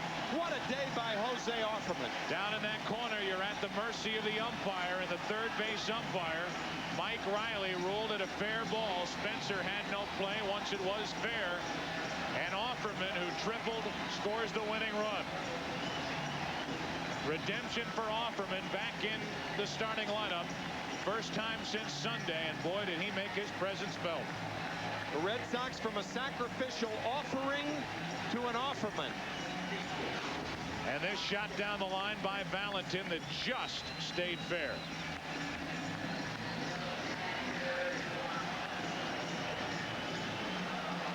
This game was on pause for a moment while we waited for that ball to come down.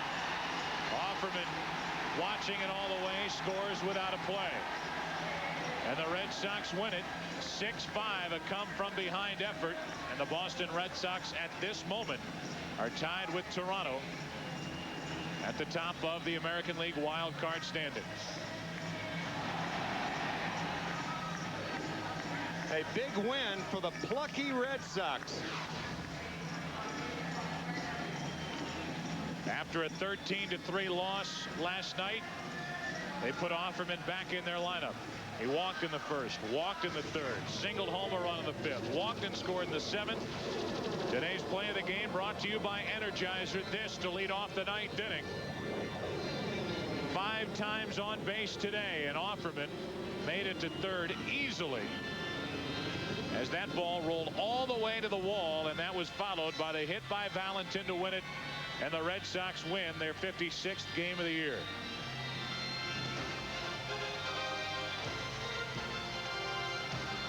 So for Tim McCarver, I'm Joe Buck. So long from Fenway Park. Final score 6-5. The Red Sox win it.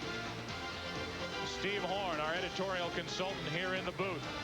For our producer, Michael Weissman. Our director, Bill Webb.